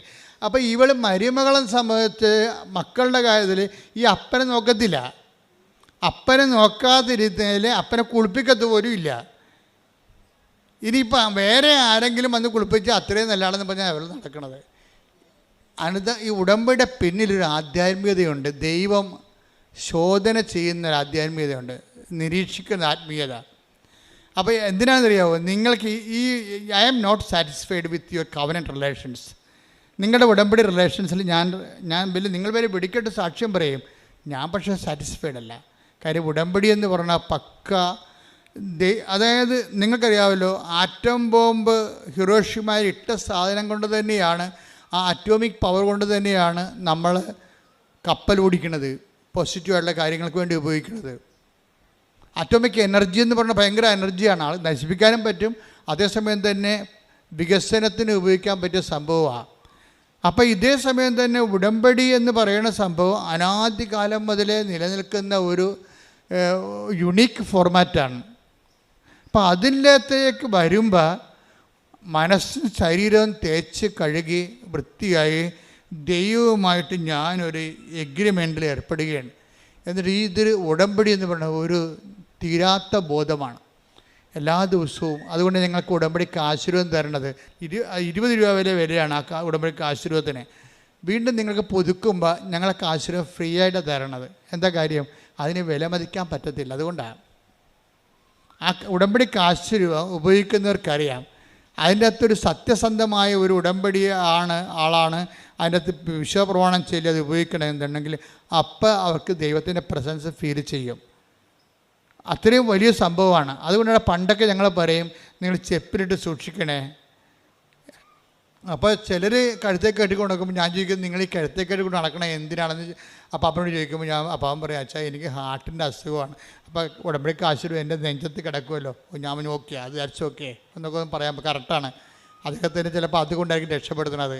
പക്ഷേ എന്നാലും ഇത് നഷ്ടപ്പെട്ടാൽ ഞങ്ങൾ തിരിച്ചു തരത്തില്ല. നിങ്ങളുടെ കയ്യിൽ തന്നെ കഷ്ണങ്ങൾ ഉണ്ടെങ്കിൽ ഞങ്ങളത് റീഫണ്ട് ചെയ്യും, പുതിയത് തരും. എന്താ കാര്യം? ഉടമ്പടി റിലേഷനാണ്, നിത്യബോധമാണത്. ഉടമ്പടി ദൈവവുമായിട്ട് നിങ്ങളുടെ അടുത്ത ഉടമ്പടിയിൽ നിത്യബോധമാണ്. അപ്പം അതുകൊണ്ട് തന്നെ എൻ്റെ സഹോദരങ്ങളെ, ഈ ഉടമ്പടിയുടെ ഇത്രയും നാളുള്ള സാക്ഷ്യങ്ങൾ നിങ്ങൾ കേൾക്കണം. സാക്ഷ്യങ്ങൾ കേൾക്കുമ്പോൾ നിങ്ങൾക്ക് മനസ്സിലാകും. ഇപ്പം തന്നെ ഉദാഹരണത്തിന് ഇന്നലെ ബീന വിജയൻ ഒരു സാക്ഷ്യം പറഞ്ഞു. ബീന വിജയൻ്റെ സാക്ഷ്യം എന്ന് പറയുന്നത് നിങ്ങൾ കേൾക്കേണ്ടതാണ്. അത് നമ്മളത് ഇന്ന് അപ്പ് ചെയ്യും. ബീന വിജയൻ എന്താണ് നമ്മൾ അത്ഭുതപ്പെടുത്തുന്ന വിഷയം എന്ന് പറയുന്നത്, ബീന വിജയൻ ബേസിക്കലി നേഴ്സാണ്. അവർ നേഴ്സാണ്. പക്ഷെ ഇപ്പോൾ കല്യാണം കഴിച്ചു, 2 കുഞ്ഞുങ്ങളൊക്കെ ആയി. ഭർത്താവെന്ന് പറയണത് നേഴ്സായിരുന്നു, അവർ കല്യാണം കഴിച്ചു. പക്ഷേ ഇവരെ ജോലിക്ക് വിടത്തില്ല ഭർത്താവ്. അതാണ് അവരുടെ പ്രശ്നം. പോരെ, പിന്നെ വിജയനെ ജോലിക്ക് വിടത്തില്ല. ജോലിക്ക് വിടാത്തതിൻ്റെ കാരണം ഭർത്താവ് പറയണത് ഞാൻ ജോലി എടുക്കുന്നുണ്ടല്ലോ, നിനക്ക് കുഴപ്പമൊന്നുമില്ലല്ലോ, നമ്മുടെ 2 കുഞ്ഞുങ്ങളെ വളർത്തണ്ടേ, അപ്പോൾ അത് നീയല്ലേ വളർത്തേണ്ടത്, അപ്പം നിനക്ക് ജോലിക്ക് പോകാം, ടീച്ചിങ് പോസ്റ്റ് ആണെങ്കിൽ ഓക്കെ. നൈറ്റ് ഡ്യൂട്ടിക്കും അല്ലാത്ത ഡ്യൂട്ടിക്കൊക്കെ പോയാൽ ഈ കുഞ്ഞുങ്ങളെ ആര് വളർത്തും? അപ്പോൾ കുഞ്ഞുങ്ങൾ നമ്മൾ എത്ര കാശ് മുടക്കിയാലും കുഞ്ഞുങ്ങൾ അന്തോന്നുങ്ങളായിപ്പോയാൽ ആര് സമാധാനം പറയും? അതുകൊണ്ട് ഞാൻ കഷ്ടപ്പെട്ട് ജോലിക്ക് പോയി കുഞ്ഞുങ്ങളെ നിന്നെ നോക്കിക്കൊള്ളാം, നീ കുഞ്ഞുങ്ങളെ വളർത്തുക, അതാണ് നമ്മുടെ നിധി എന്ന് പറയും. ബീന വിജയനോട് പറയും. ടീച്ചിങ് പോസ്റ്റ് ആണെങ്കിൽ എനിക്ക് കുഴപ്പമില്ല, നിനക്കിപ്പോൾ 9 മണിക്ക് പോയാൽ മതിയല്ല, വൈകുന്നേരം 5 മണിക്ക് വരാം, മക്കൾ പള്ളിക്കൂടത്തിൽ നിന്ന് വരുമ്പോൾ നിനക്കും വരാം, മക്കൾ പോകുമ്പോൾ നിനക്കും പോകാം, ഞാനും എൻ്റെ ജോലിക്ക് പോകും. അപ്പം അങ്ങനെ പക്ഷേ നേഴ്സിന് അങ്ങനെ പറ്റുമോ? ഇവർ അധ്യാപകയല്ലല്ലോ. അപ്പോൾ ഇവളെന്ത് ചെയ്യും? ഇവൾ വിഷമത്തിലാവും. ഇവൾ ഈ ഉടമ്പടി സാക്ഷ്യങ്ങളെല്ലാം കേട്ടെന്ന് പറഞ്ഞ് ദൈവമേ ഞാൻ കൃപാസനത്തിൽ പോകാം, അമ്മയ്ക്ക് എന്തെങ്കിലും ചെയ്യാൻ പറ്റുമായിരിക്കും. അതാണ് ഈ സാക്ഷ്യങ്ങൾ കേൾക്കുമ്പോൾ ഉണ്ടാകുന്ന ബോധ്യം എന്ന് പറയുന്നത്. അത് ബോധ്യമാണ്. ഞാൻ മുമ്പ് നിങ്ങളോട് പറഞ്ഞില്ലേ, ഉടമ്പടി ബോധ്യങ്ങൾ ഉണ്ടാക്കാൻ വേണ്ടി ഉടമ്പടി ധ്യാനങ്ങൾ കൂടുക. രണ്ടാമത്തത് എന്താണ്? ഉടമ്പടി സാക്ഷ്യങ്ങൾ കേൾക്കുക. അപ്പോൾ രണ്ടാമത്തത് ഉടമ്പടി സാക്ഷ്യങ്ങൾ കേൾക്കുന്നതാണ്. അപ്പോൾ സാക്ഷ്യങ്ങളെല്ലാം കേട്ട് കഴിഞ്ഞപ്പോൾ ബീന വിജയന് തോന്നിയത് എന്താണ്? എൻ്റെ അവസ്ഥ ഒരു പോക്കീസാണ്. കാര്യം നേഴ്സാണ്, ജോലിക്ക് പോകാൻ പറ്റത്തില്ല. അധ്യാപികയാണെങ്കിൽ മാത്രമേ ഭർത്താവ് ജോലിക്ക് വിടത്തുള്ളൂ. നേഴ്സിന് ആരാണ് അധ്യാപികയായിട്ട്? ഇതൊക്കെ നടക്കാത്ത കാര്യമാണ്. എന്നാലും ഉടമ്പടി ചെല്ലുമ്പോൾ ഈ സാക്ഷ്യങ്ങളെല്ലാം കേട്ടിട്ട് അവർക്കൊരു ബോധ്യം കിട്ടി. എന്താണ്? അമ്മ എന്തെങ്കിലും ഒരു പഴുതുണ്ടാക്കുമെന്നാണ്. അതാണ് അറിവ്, അതാണ് ബോധ്യം എന്ന് പറയുന്നത്. ഞാൻ ചെന്ന് അമ്മയോട് പറയാം എൻ്റെ അവസ്ഥ. 2 കുഞ്ഞുങ്ങളൊക്കെ ആയിട്ട് ഇപ്പോൾ 9 കൊല്ലമായി കല്യാണം കഴിച്ചിട്ട് ഇതുവരെ ഒരു കാര്യം പറ്റിയിട്ടില്ല. ഇനി അമ്മയടുത്ത് ചെന്ന് പറയാം. അമ്മയടുത്ത് ചെന്ന് പറഞ്ഞു, അമ്മേ ഉടമ്പടി എടുത്ത് പറഞ്ഞു, അമ്മേ എൻ്റെ അവസ്ഥ ഇതാണ്, എനിക്ക് രാവിലെ കുഞ്ഞുങ്ങളുടെ കൂടെ പോകണം, എന്നിട്ട് തിരിച്ച് കുഞ്ഞുങ്ങളുടെ കൂടെ വരണം. പക്ഷേ എനിക്ക് നേഴ്സിംഗ് ആണ് എൻ്റെ പോസ്റ്റ്, എനിക്ക് അതിന് പറ്റിയ ഒരു ജോലി തന്നെ എന്ന് പറയും. അപ്പോൾ എന്നാ ചെയ്തതെന്നറിയാമോ? ഇവളുടെ ഒരു സത്യാവസ്ഥയും അവൾ ആ ഉടമ്പടിയിലേക്ക് അനുവർത്തിച്ചിരിക്കുന്ന നിലപാടുകളും സമീപനങ്ങളൊക്കെ എല്ലാം അമ്മയ്ക്ക് ഭയങ്കര പ്രിയങ്കരമായ ഒരു ചാനലിലൂടെയാണ് ഇവിടെ മൂവ് ചെയ്യണത്. അങ്ങനെ മൂവ് ചെയ്ത് കഴിഞ്ഞാൽ കാര്യം ഉടമ്പടി നിങ്ങൾ എപ്പോഴും ശ്രദ്ധിക്കേണ്ട ഇതാണ്, എപ്പോഴും ഉടമ്പടി പുതുക്കുന്ന ആൾക്കാരാണ് കൂടുതൽ ശ്രദ്ധിക്കേണ്ടത്. കാര്യം ഇന്നലെ ഉടമ്പടി പുതുക്കിയിരിക്കുന്നത് 1100 പേരാണ് അടുത്ത് ഇന്നലെ ഉടമ്പടി പുതുക്കിയിരിക്കുന്നത്. പക്ഷേ പുതുക്കുന്ന ആൾക്കാർ ശ്രദ്ധിക്കേണ്ട ഒരു കാര്യം വെച്ച് കഴിഞ്ഞാൽ, പുതുക്കി കഴിയുമ്പോൾ നിങ്ങൾ ഓർക്കണം, നിങ്ങൾ ഉടമ്പടി എടുക്കുന്നതിന് മുമ്പും ഉടമ്പടി എടുത്ത ശേഷവും നിങ്ങൾക്കുണ്ടായ മാറ്റം, നിങ്ങൾ ആരാണ്, നിങ്ങൾ ഉടമ്പടി എടുക്കുന്നതിന് മുമ്പുള്ള ആൾ തന്നെയാണ് ഇപ്പോഴെങ്കിൽ നിങ്ങൾ പുതുക്കിയിട്ടില്ല.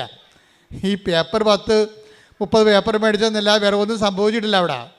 ഉടമ്പടിക്ക് മുമ്പ് എങ്ങനെയായിരുന്നു നിങ്ങൾ, ഉടമ്പടിക്ക് ശേഷം എന്താണ്, തമ്മിൽ നോക്കണം വ്യത്യാസം. ദൈവം അസസ് ചെയ്യണ ഒരു വ്യൂ പോയിൻ്റാണ് ഞാൻ പറയണത്. എന്തുകൊണ്ടാണ് നിങ്ങളുടെ ഉടമ്പടി ലാഗാകണത്? ലാഗാകേണ്ട ഒരു കാര്യമില്ല. ഇപ്പം ബീനയുടെ ചരിത്രം എടുത്തു കഴിഞ്ഞാൽ എന്ത് ചെയ്യും? ബീന ചോദിച്ചിരിക്കുന്നത് ഒരു പ്രാന്തൻ ചോദ്യമാണ് ചോദിച്ചിരിക്കുന്നത്. അവൾക്ക് കരകയും ചെയ്യണം, കിറിയും നന്നാകണം. ഇതെങ്ങനെ നടക്കണം പരിപാടി? കരയണം, ആ ഭാവിട്ട് കരയണം, പക്ഷേ കിറി നന്നായിട്ടിരിക്കണം. നമ്മുടെ ഈ ആൾക്കാരൊക്കെ ബ്യൂട്ടി പാർലറിൽ വരികയില്ല, അതുപോലെ ഇരിക്കണം. കരകയും ചെയ്യണം, പാക്കേജ് ഒന്നും പോകുകയും ചെയ്യരുത്, പണിയാണ്. ഇതുപോലെയാണ് ബീനയുടെ അവസ്ഥ. അവൾക്ക് ജോലിയും കിട്ടണം, നേഴ്സിൻ്റെ ജോലിയും ചെയ്യണം, എന്നാൽ വീട്ടിൽ വരികയും ചെയ്യണം. പല ആൾക്കാർ പക്ഷേ അവളുടെ അവസ്ഥ അതായത് കാരണം മാതാവ് ഒരു സ്പേസ് ക്രിയേറ്റ് ചെയ്യും. ഉടനെ എന്ത് ചെയ്യുമെന്ന് വെച്ചാൽ, ഇവളുടെ ഉടമ്പടി ജെനുവിനായത് കാരണം ഇവളുടെ ഉടമ്പടി അതുപോലെ തന്നെ അക്സെപ്റ്റ് ചെയ്ത് മറിയാൻ സൈൻ ചെയ്യും. നിങ്ങൾക്കറിയാമല്ലോ, അമ്മ പച്ച മഷിക്ക് ഒരു കോറിക്കഴിഞ്ഞാൽ പിന്നെ ഓവർ റൈറ്റിംഗ് ഒന്നും ഇല്ല അതിൻ്റെ അകത്ത്. ഈശോ പിന്നെ ഇടയ്ക്ക് കയറി അത് റൈറ്റ് ചെയ്യത്തില്ല. അമ്മ കോറി ഇട്ട് കഴിഞ്ഞാൽ ഉടനെ, അപ്പോൾ ഈ കാനായിലെ കല്യാണത്തിൽ അങ്ങനെയാണല്ല, അവൻ പറയുക ചെയ്യാൻ പറഞ്ഞ് കോരി ഇട്ടിരിക്കുകയാണ്, പിന്നെ അവിടെ റീറൈറ്റിംഗ് ഒന്നും ഇല്ല. അത് നേരെ അങ്ങോട്ട് പാസ്സായി പോകുകയുള്ളൂ. കാര്യം അമ്മയുടെ ഒരു ബലം അതാണ്, ഒരു മരിയൻ ബലമെന്ന് പറയുന്നത് അതാണ്. അപ്പോൾ ബീനയുടെ വിഷയത്തിൽ അമ്മ ഒരു പോസ്റ്റ് അവരുടെ സ്കൂളിൽ തന്നെ, അടുത്തുള്ളൊരു സ്കൂളിൽ, ഒരു വലിയ പുരാതനമായ സ്കൂളിൽ തന്നെ ഒരു പോസ്റ്റ് ക്രിയേറ്റ് ചെയ്യും. ഉടനെ എൻ്റെ അമ്മ ആ സാക്ഷ്യത കേൾക്കണം. ഒരു പോസ്റ്റ് ഇവയ്ക്ക് വേണ്ടി മാത്രം ഒരു പോസ്റ്റ് ക്രിയേറ്റ് ചെയ്യും. എന്തിൻ്റെ പോസ്റ്റാണ്?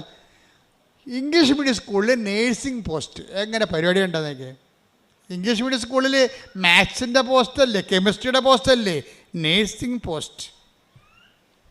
എന്നുവെച്ചാൽ രാവിലെ പോയാൽ മതി, വൈകുന്നേരം വരാൻ പറ്റും. എന്നിട്ട് ഇൻ്റർവ്യൂ, എന്നിട്ട് ഒരു കൂട്ടുകാരി മുഖേന ഇവർക്ക് ഇൻറ്റിമേഷൻ കിട്ടും. ഇന്ന സ്കൂളിൽ ഒരു നേഴ്സിംഗ് പോസ്റ്റ്, ഹെൽത്ത് കെയർ എന്നും പറഞ്ഞ് ഓപ്പൺ ചെയ്തിട്ടുണ്ട്. ഇതിനുടനെ ഇവൾ ഭർത്താവും ഭാര്യയും കൂടി ഇൻ്റർവ്യൂവിന് പോകും. ഇൻ്റർവ്യൂ പോകുമ്പോൾ അവിടുത്തെ കന്യാസിമാരൊക്കെ, വലിയ സ്കൂളാണ്, ഇങ്ങനെ താടി കൈകൊണ്ടിരിക്കുന്നത്, എന്ത് പോസ്റ്റ് ഇതെങ്ങനെ, ഈ സ്കൂളിൻ്റെ ചരിത്രത്തിൽ ഇന്ന് വരെ ഇങ്ങനെ ഒരു പോസ്റ്റില്ല. എന്താ കാര്യം? ഇംഗ്ലീഷ് സ്കൂളിൽ നേഴ്സിംഗ് പോസ്റ്റ്, ആശുപത്രിയിലല്ലേ നേഴ്സിംഗ് പോസ്റ്റ്. എന്നിട്ട് ഇവൾ ഇൻ്റർവ്യൂ അറ്റൻഡ് ചെയ്യും, അവൾക്ക് അവിടെ ജോലി കിട്ടും. എന്താ പരിപാടി? കുഞ്ഞുങ്ങളുടെ ഹെൽത്ത് കെയർ. എന്നിട്ട് ആ ജോലി എന്താ ചെയ്യണത്? അവൾ പറയണേ, ഇപ്പം ഞാൻ ആ സ്കൂളിലേക്ക് എൻ്റെ കുഞ്ഞുങ്ങളുടെ കൂടെ തന്നെയാണ് ഓട്ടോറിക്ഷയിൽ പോണത്. അധ്യാപികയായിട്ട് പോകുകയല്ല, നേഴ്സിംഗ് ജോലി ചെയ്യാൻ സ്കൂളിൽ പോവുകയാണ്. ഇവരെന്താണ് ഉടമ്പടി പറഞ്ഞത് അണുവിടെ തെറ്റാതെ കൃത്രിമമായിട്ട് ഒരു സ്കൂളിൽ ഒരു സ്പേസ്, ഒരു പോസ്റ്റ് സൃഷ്ടിച്ചിട്ട് അവിടെ തന്നെ ഇവളെ അഡ്മിറ്റ് ചെയ്തിരിക്കുകയാണ്. എന്നിട്ട് വൈകുന്നേരം ആകുമ്പോൾ ആ കുഞ്ഞുമായിട്ട് അവർ സ്കൂളിൽ നിന്ന് വരും. ഇതാണ് സാക്ഷ്യം. ഇതാണ് ഉടമ്പടി റേഞ്ച് എന്ന് പറയണത്, നിനക്ക് വേണ്ടി മാത്രം. അത് എന്നുവെച്ചാൽ ദൈവത്തിന് പണ്ട് മുതലേ ഉള്ള ഒരു നിലപാടാണത്.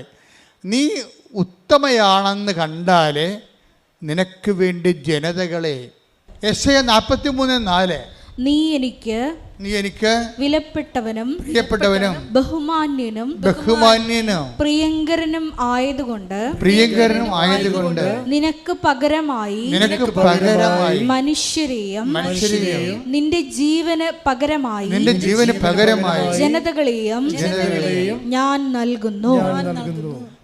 ദൈവത്തിന് പ്രിയങ്കരമായി നോക്കണം. ഉടമ്പടി പോലെ സത്യസന്ധമായ ഉടമ്പടി ഇൻവെസ്റ്റ്മെൻറ്റിലൂടെ നമുക്ക് ദൈവത്തിന് പ്രിയങ്കരമായി മാറ്റുന്നതിനേക്കാൾ വലിയ ഒരു പ്രാർത്ഥനാ രൂപമില്ല. ഇവിടെ എന്താ ഒന്നിന് വായിച്ചേ ഏശയ്യ 43:4. ഏശയ്യ 43:4 ഏറ്റു പറയുക. നീ എനിക്ക് വിലപ്പെട്ടവനും ബഹുമാന്യനും പ്രിയങ്കരനും ആയതുകൊണ്ട് നിനക്ക് പകരമായി മനുഷ്യരെയും നിന്റെ ജീവന് പകരമായി ജനതകളെയും ഞാൻ നൽകുന്നു. അപ്പൊ നമുക്ക് വേണ്ടി ഏതറ്റം വരെ അറ്റ് എനി കോസ്റ്റ് ദൈവം ചെയ്യാൻ വിചാരിച്ചാൽ ചെയ്തിരിക്കും. പക്ഷേ ഒരു കോസ്റ്റ് മാത്രമേ ഉള്ളൂ. എന്താണ്? നീ എനിക്ക് വിലപ്പെട്ടവനായിരിക്കണം. പിന്നെ ആരാണ്? പ്രിയങ്കരനായിരിക്കണം. അപ്പം ഉടമ്പടി ഫോർമാറ്റ് എന്ന് പറയണത് ബേസിക്കായിട്ട് നമ്മളെ ദൈവത്തിന് പ്രിയപ്പെട്ടവരാക്കുന്ന പ്രാർത്ഥനയാണ്, പദ്ധതിയാണ്. ദൈവത്തിന് പ്രിയങ്കരമാക്കുക. നിങ്ങളോട് ഞങ്ങൾ പറഞ്ഞിട്ടുള്ള അവൻ പറയുമ്പോൾ ചെയ്യണം പറയുമ്പോൾ ഇങ്ങനെ ചെയ്യുന്നതിലൂടെ എന്താണ് സംഭവിക്കുന്നത്? നിങ്ങൾ ദൈവത്തിന് പ്രിയപ്പെട്ടവരായിരിക്കും, ദൈവത്തിന് പ്രിയപ്പെട്ടവരായിരിക്കും, ദൈവത്തിന് ബഹുമാന്യരായിരിക്കും. ദൈവം നിന്നെ ബഹുമാനിക്കുന്ന രീതിയിലേക്ക് നീ പുണ്യത്തിൽ പുരോഗമിച്ചുകൊണ്ടിരിക്കണം. ഇതിൻ്റെ അകത്ത് വരുന്നൊരു വിഷയം, ഈ ദൈവത്തിന് പ്രിയങ്കരനായിരിക്കുക, ദൈവത്തിന് ബഹുമാന്യനായിരിക്കുക എന്ന് പറയുന്നതിൻ്റെ കൗണ്ടർ പാർട്ടുണ്ട്. പിന്നെന്താണ്? ലോകത്തിന് പ്രിയങ്കരമായിരിക്കുക. അവിടെയാണ് അനുതാപം ആവശ്യമായി വരണത്. ലോകത്തിന് പ്രിയങ്കരമായിരിക്കുക, സാത്താന് പ്രിയങ്കരമായിരിക്കുക. ഈ ഉടമ്പടി ആധ്യാത്മികതയിൽ നിങ്ങൾ ശ്രദ്ധിക്കേണ്ടത്, നിങ്ങൾ അതിശയങ്ങൾക്കാണ് ശ്രദ്ധ കൊടുക്കുന്നത്, അത്ഭുതങ്ങൾക്കും. അതിന് വിശ്വാസം മതി, വിശുദ്ധിയുടെ ആവശ്യമില്ല. അത്ഭുതങ്ങളും അടയാളം ഉണ്ടാകാൻ ഒരു പരിധി വരെ വിശുദ്ധി ഇല്ലെങ്കിലും വിശ്വാസം കൊണ്ട് അത്ഭുതങ്ങളും അടയാളം ഉണ്ടാവും.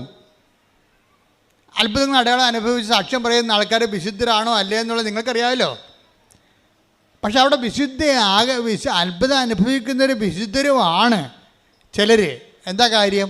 അവർക്ക് സ്നേഹത്തിൻ്റെ കണ്ടൻ്റ് ഉണ്ട്. അതുകൊണ്ടാണ് വിശ്വാസത്തെ ദൈവം തള്ളിപ്പറയണത്.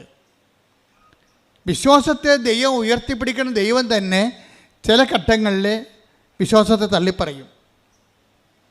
നമ്മൾ പറയും വിശ്വാസമാണ് എല്ലാം എന്ന് പറഞ്ഞാൽ ദൈവം പറയും വിശ്വാസമല്ല എല്ലാം. അതറിയണമെങ്കിലേ 1 Corinthians 13:2 എനിക്ക് പ്രവചനവരം ഉണ്ടായിരിക്കുകയും എനിക്ക് പ്രവചനവരം ഉണ്ടായിരിക്കുകയും സകല രഹസ്യങ്ങളും ഞാൻ ഗ്രഹിക്കുകയും ചെയ്താലും സകല വിജ്ഞാനവും മലകളെ മാറ്റാൻ തക്ക വിശ്വാസവും എനിക്കുണ്ടായാലും സ്നേഹമില്ലെങ്കിൽ ഞാനൊന്നുമല്ല. അതിശയങ്ങളൊക്കെ നടക്കും, ഒന്നുമല്ലെന്ന്. അതിശയവും അത്ഭുതമൊക്കെ നടക്കും. കല്യാണം നടക്കും, ജോലി കിട്ടും, PR കിട്ടും, പെൻഷൻ കിട്ടും, വസ്തു വിൽക്കും, ജെട്ടിനോട് മാറും, എല്ലാം നടക്കും. പക്ഷെ ഒന്നുമല്ലെന്ന്. ഈ അതിശയങ്ങളൊക്കെ നടത്തിയാലും ആളിന് ദൈവത്തിന് മുമ്പിൽ വിലയൊന്നുമില്ല. അതെന്താ കാര്യം? ഈ 1 Corinthians 13:2 ഒന്ന് വായിച്ചേ. എനിക്ക് പ്രവചനവരം ഉണ്ടായിരിക്കുകയും സകല രഹസ്യങ്ങളും ഞാൻ ഗ്രഹിക്കുകയും ചെയ്താലും സകല വിജ്ഞാനവും മലകളെ മാറ്റാൻ തക്ക വിശ്വാസവും എനിക്കുണ്ടായാലും സ്നേഹമില്ലെങ്കിൽ ഞാനൊന്നുമല്ല. അപ്പൊ ഈ ഒന്നുമല്ലാത്ത അവസ്ഥ ബിഗ് സീറോ ആയിട്ടിരിക്കും. വിശ്വാസമല്ല എല്ലാം. ഈ വിശ്വാസത്തിൽ എന്തെല്ലാം അത്ഭുതങ്ങൾ നടത്തിയാലും ശരി, നിങ്ങൾ നാളെ കോടീശ്വരനായാലും ശരി, ദൈവത്തിൻ്റെ മുമ്പിൽ നിങ്ങൾ ബിഗ് സീറോയായി മാറും. അതുകൊണ്ടാണ് കർത്താവ് പറയണത്, കർത്താവേ ഞങ്ങളുടെ തിരുവീഥികളിൽ നീ അത്ഭുതങ്ങൾ ചെയ്തിട്ടുണ്ട്, രോഗികളെ ശുശ്രൂഷിച്ചിട്ടുണ്ട്, മരിച്ചവരെ ഉയർപ്പിച്ചിട്ടുണ്ട് എന്നൊക്കെ പറയുമ്പോഴേ കർത്താവിൻ്റെ അത്ഭുതങ്ങളുടെ ദിക്സാക്ഷികളായി കഴിഞ്ഞിട്ടും പറയും ഐ ഡോണ്ട് നോ യു, എനിക്ക് നിങ്ങളെ അറിയത്തില്ല. Take the bread of God. ശ്രദ്ധിക്കട്ടെ. ഹല്ലേലൂയ ഹല്ലേലൂയ ഹല്ലേലൂയ ഹല്ലേലൂയ ഹല്ലേലൂയ. യേശുവേ നന്ദി. ഹല്ലേലൂയ ഹല്ലേലൂയ ഹല്ലേലൂയ. യേശുവേ ആരാധന ആരാധന ആരാധന ആരാധന. മത്തായി 7:21 മുതൽ 23 വരെയുള്ള തിരുവചനങ്ങൾ. മത്തായി 7:21. കർത്താവേ കർത്താവേ എന്ന് എന്നോട് വിളിച്ചപേക്ഷിക്കുന്നവനല്ല. പറഞ്ഞേ, കർത്താവേ കർത്താവേ കർത്താവേ കർത്താവേ എന്ന് എന്ന് എന്നോട് എന്നോട് വിളിച്ചപേക്ഷിക്കുന്നതല്ല എന്റെ സ്വർഗസ്ഥനായ പിതാവിന്റെ ഇഷ്ടം നിറവേറ്റുന്നവനാണ് സ്വർഗരാജ്യത്തിൽ പ്രവേശിക്കുക. അന്ന് പലരും എന്നോട് ചോദിക്കും കർത്താവേ കർത്താവേ ഞങ്ങൾ നിന്റെ നാമത്തിൽ പ്രവചിക്കുകയും നിന്റെ നാമത്തിൽ പിശാചുകളെ പുറത്താക്കുകയും നിന്റെ നാമത്തിൽ നിരവധി അത്ഭുതങ്ങൾ പ്രവർത്തിക്കുകയും ചെയ്തില്ലേ? അപ്പോൾ ഞാൻ അവരോട് പറയും നിങ്ങളെ ഞാൻ ഒരിക്കലും അറിഞ്ഞിട്ടില്ല. അനീതി പ്രവർത്തിക്കുന്നവരെ നിങ്ങൾ എന്നിൽ നിന്ന് അകന്നു പോകുവിൻ.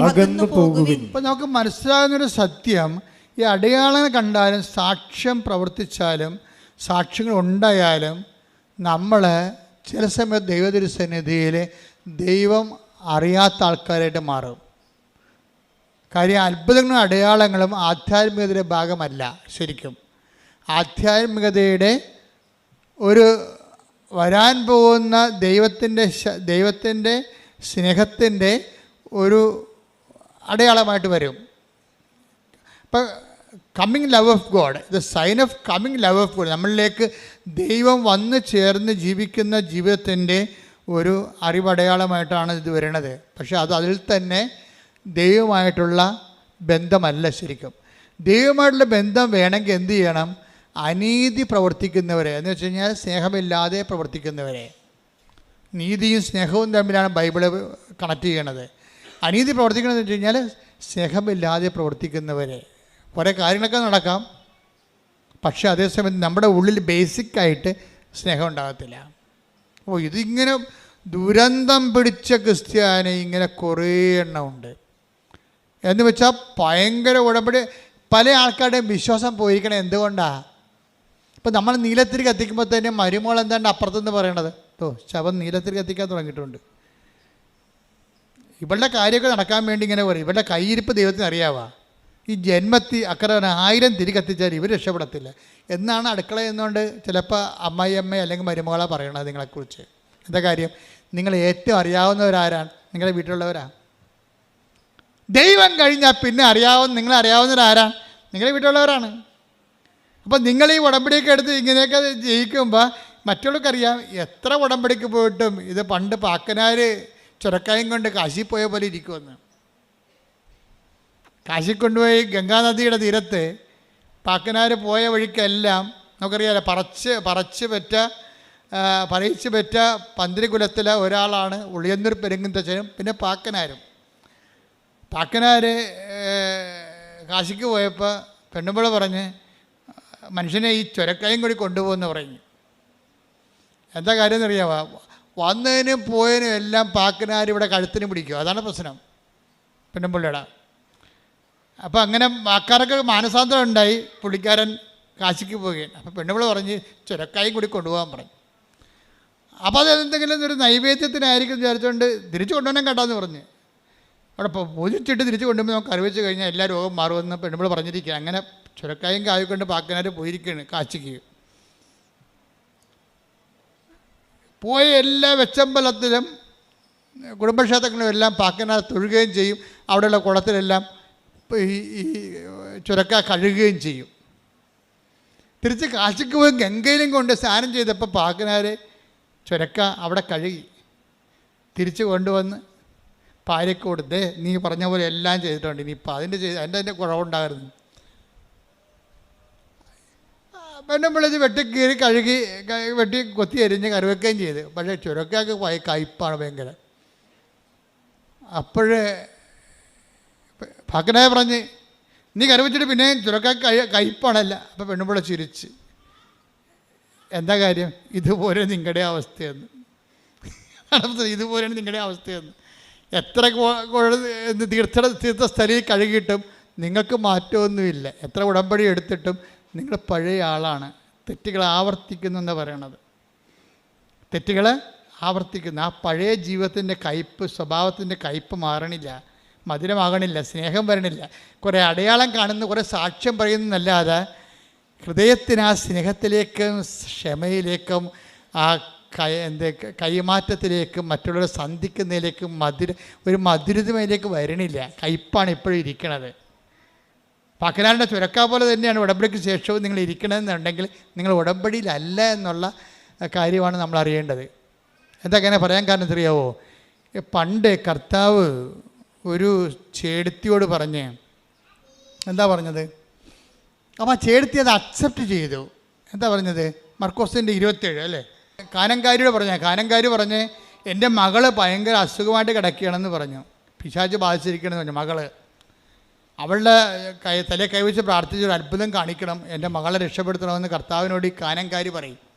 അപ്പോൾ ഈശോ പറഞ്ഞൊരു വാക്കുണ്ട്. എന്താണ്? മർക്കോസ് 7:27. അവൻ പ്രതിവചിച്ചു. എന്താണ്? ആദ്യം മക്കൾ ഭക്ഷിച്ച് തൃപ്തരാകട്ടെ. മക്കളുടെ അപ്പമെടുത്ത് മക്കളുടെ അപ്പമെടുത്ത് നായ്ക്കൾക്ക് എറിഞ്ഞു കൊടുക്കുന്നത് നന്നല്ല. അപ്പോൾ അതാണ് ആദ്യം മക്കൾ ഭക്ഷിച്ച് തൃപ്തരാകട്ടെ. പൊതുവെ ഈ കമൻട്രി പുസ്തകങ്ങളിലൊക്കെ കിടക്കണ എന്താണെന്നറിയോ? മക്കളെന്ന് പറഞ്ഞാൽ ഇസ്രായേൽക്കാരും പുറത്തുള്ള വിജാതീയരായിട്ടുള്ള ഇസ്രായേൽക്കാരല്ലാത്ത ആൾക്കാരാണ് നായ്ക്കളെന്ന്. ശരിക്കും പറഞ്ഞാൽ അതാണോ? മക്കളെന്ന് പറയുന്നത് നിത്യജീവന് വേണ്ടി വിളിക്കപ്പെട്ട ആൾക്കാരുമുണ്ട്, ലോകജീവിതത്തിന് വേണ്ടി വിളിക്കപ്പെട്ട ആൾക്കാരുമുണ്ട്. ബൈബിളല്ലേ നമ്മൾ വ്യാഖ്യാനിക്കണത്, അല്ലാതെ അവിടുത്തെ ജിയോഗ്രാഫിക്കൽ സിറ്റുവേഷൻ, സമുദായ സമവാക്യങ്ങളാണ് ആ വ്യാഖ്യാനിക്കണത്. അല്ല, ബൈബിൾ എന്താ പറയണത്? ആരാണ് നായെന്ന് ബൈബിൾ പറയുന്നുണ്ട്. ബൈബിൾ പറയണത് ആരാണ്? മക്കളുടെ അപ്പം എടുത്ത് നായ്ക്കൾക്ക് കൊടുക്കുക വിഹിതമല്ല. ആരാണ് നായ? സുഭാഷിതം വായിച്ചേ, സുഭാഷിതം ഒരു 26:11 വായിച്ചേ. ആരാണ് നായ എന്ന് പറയുന്നുണ്ട് അവിടെ? സുഭാഷിതങ്ങൾ 26:11. ഭോഷത്വം ആവർത്തിക്കുന്നവൻ, തെറ്റുകൾ ആവർത്തിക്കുന്നവൻ, പറഞ്ഞേ, തെറ്റുകൾ ആവർത്തിക്കുന്നവൻ ഛർദിച്ചത് ഭക്ഷിക്കുന്ന നായയെ പോലെയാണ്. അതാണ് പ്രശ്നം. തെറ്റുകൾ ആവർത്തിക്കുന്നവനെയാണ് ബൈബിൾ നായ എന്ന് വിളിക്കുന്നത്. മനസ്സിലായില്ലേ? ഇത് അച്ഛൻ്റെ വ്യാഖ്യാനമല്ല, ഞാൻ ആ വ്യാഖ്യാനം എടുത്തത് പത്രോസിൽ നിന്നാണ് എടുത്തത്. 2 പത്രോസ് 2:20. നമ്മുടെ കർത്താവും രക്ഷകനുമായ യേശുക്രിസ്തുവിനെ കുറിച്ചുള്ള അറിവ് മൂലം അവർ ലോകത്തിന്റെ മാലിന്യങ്ങളിൽ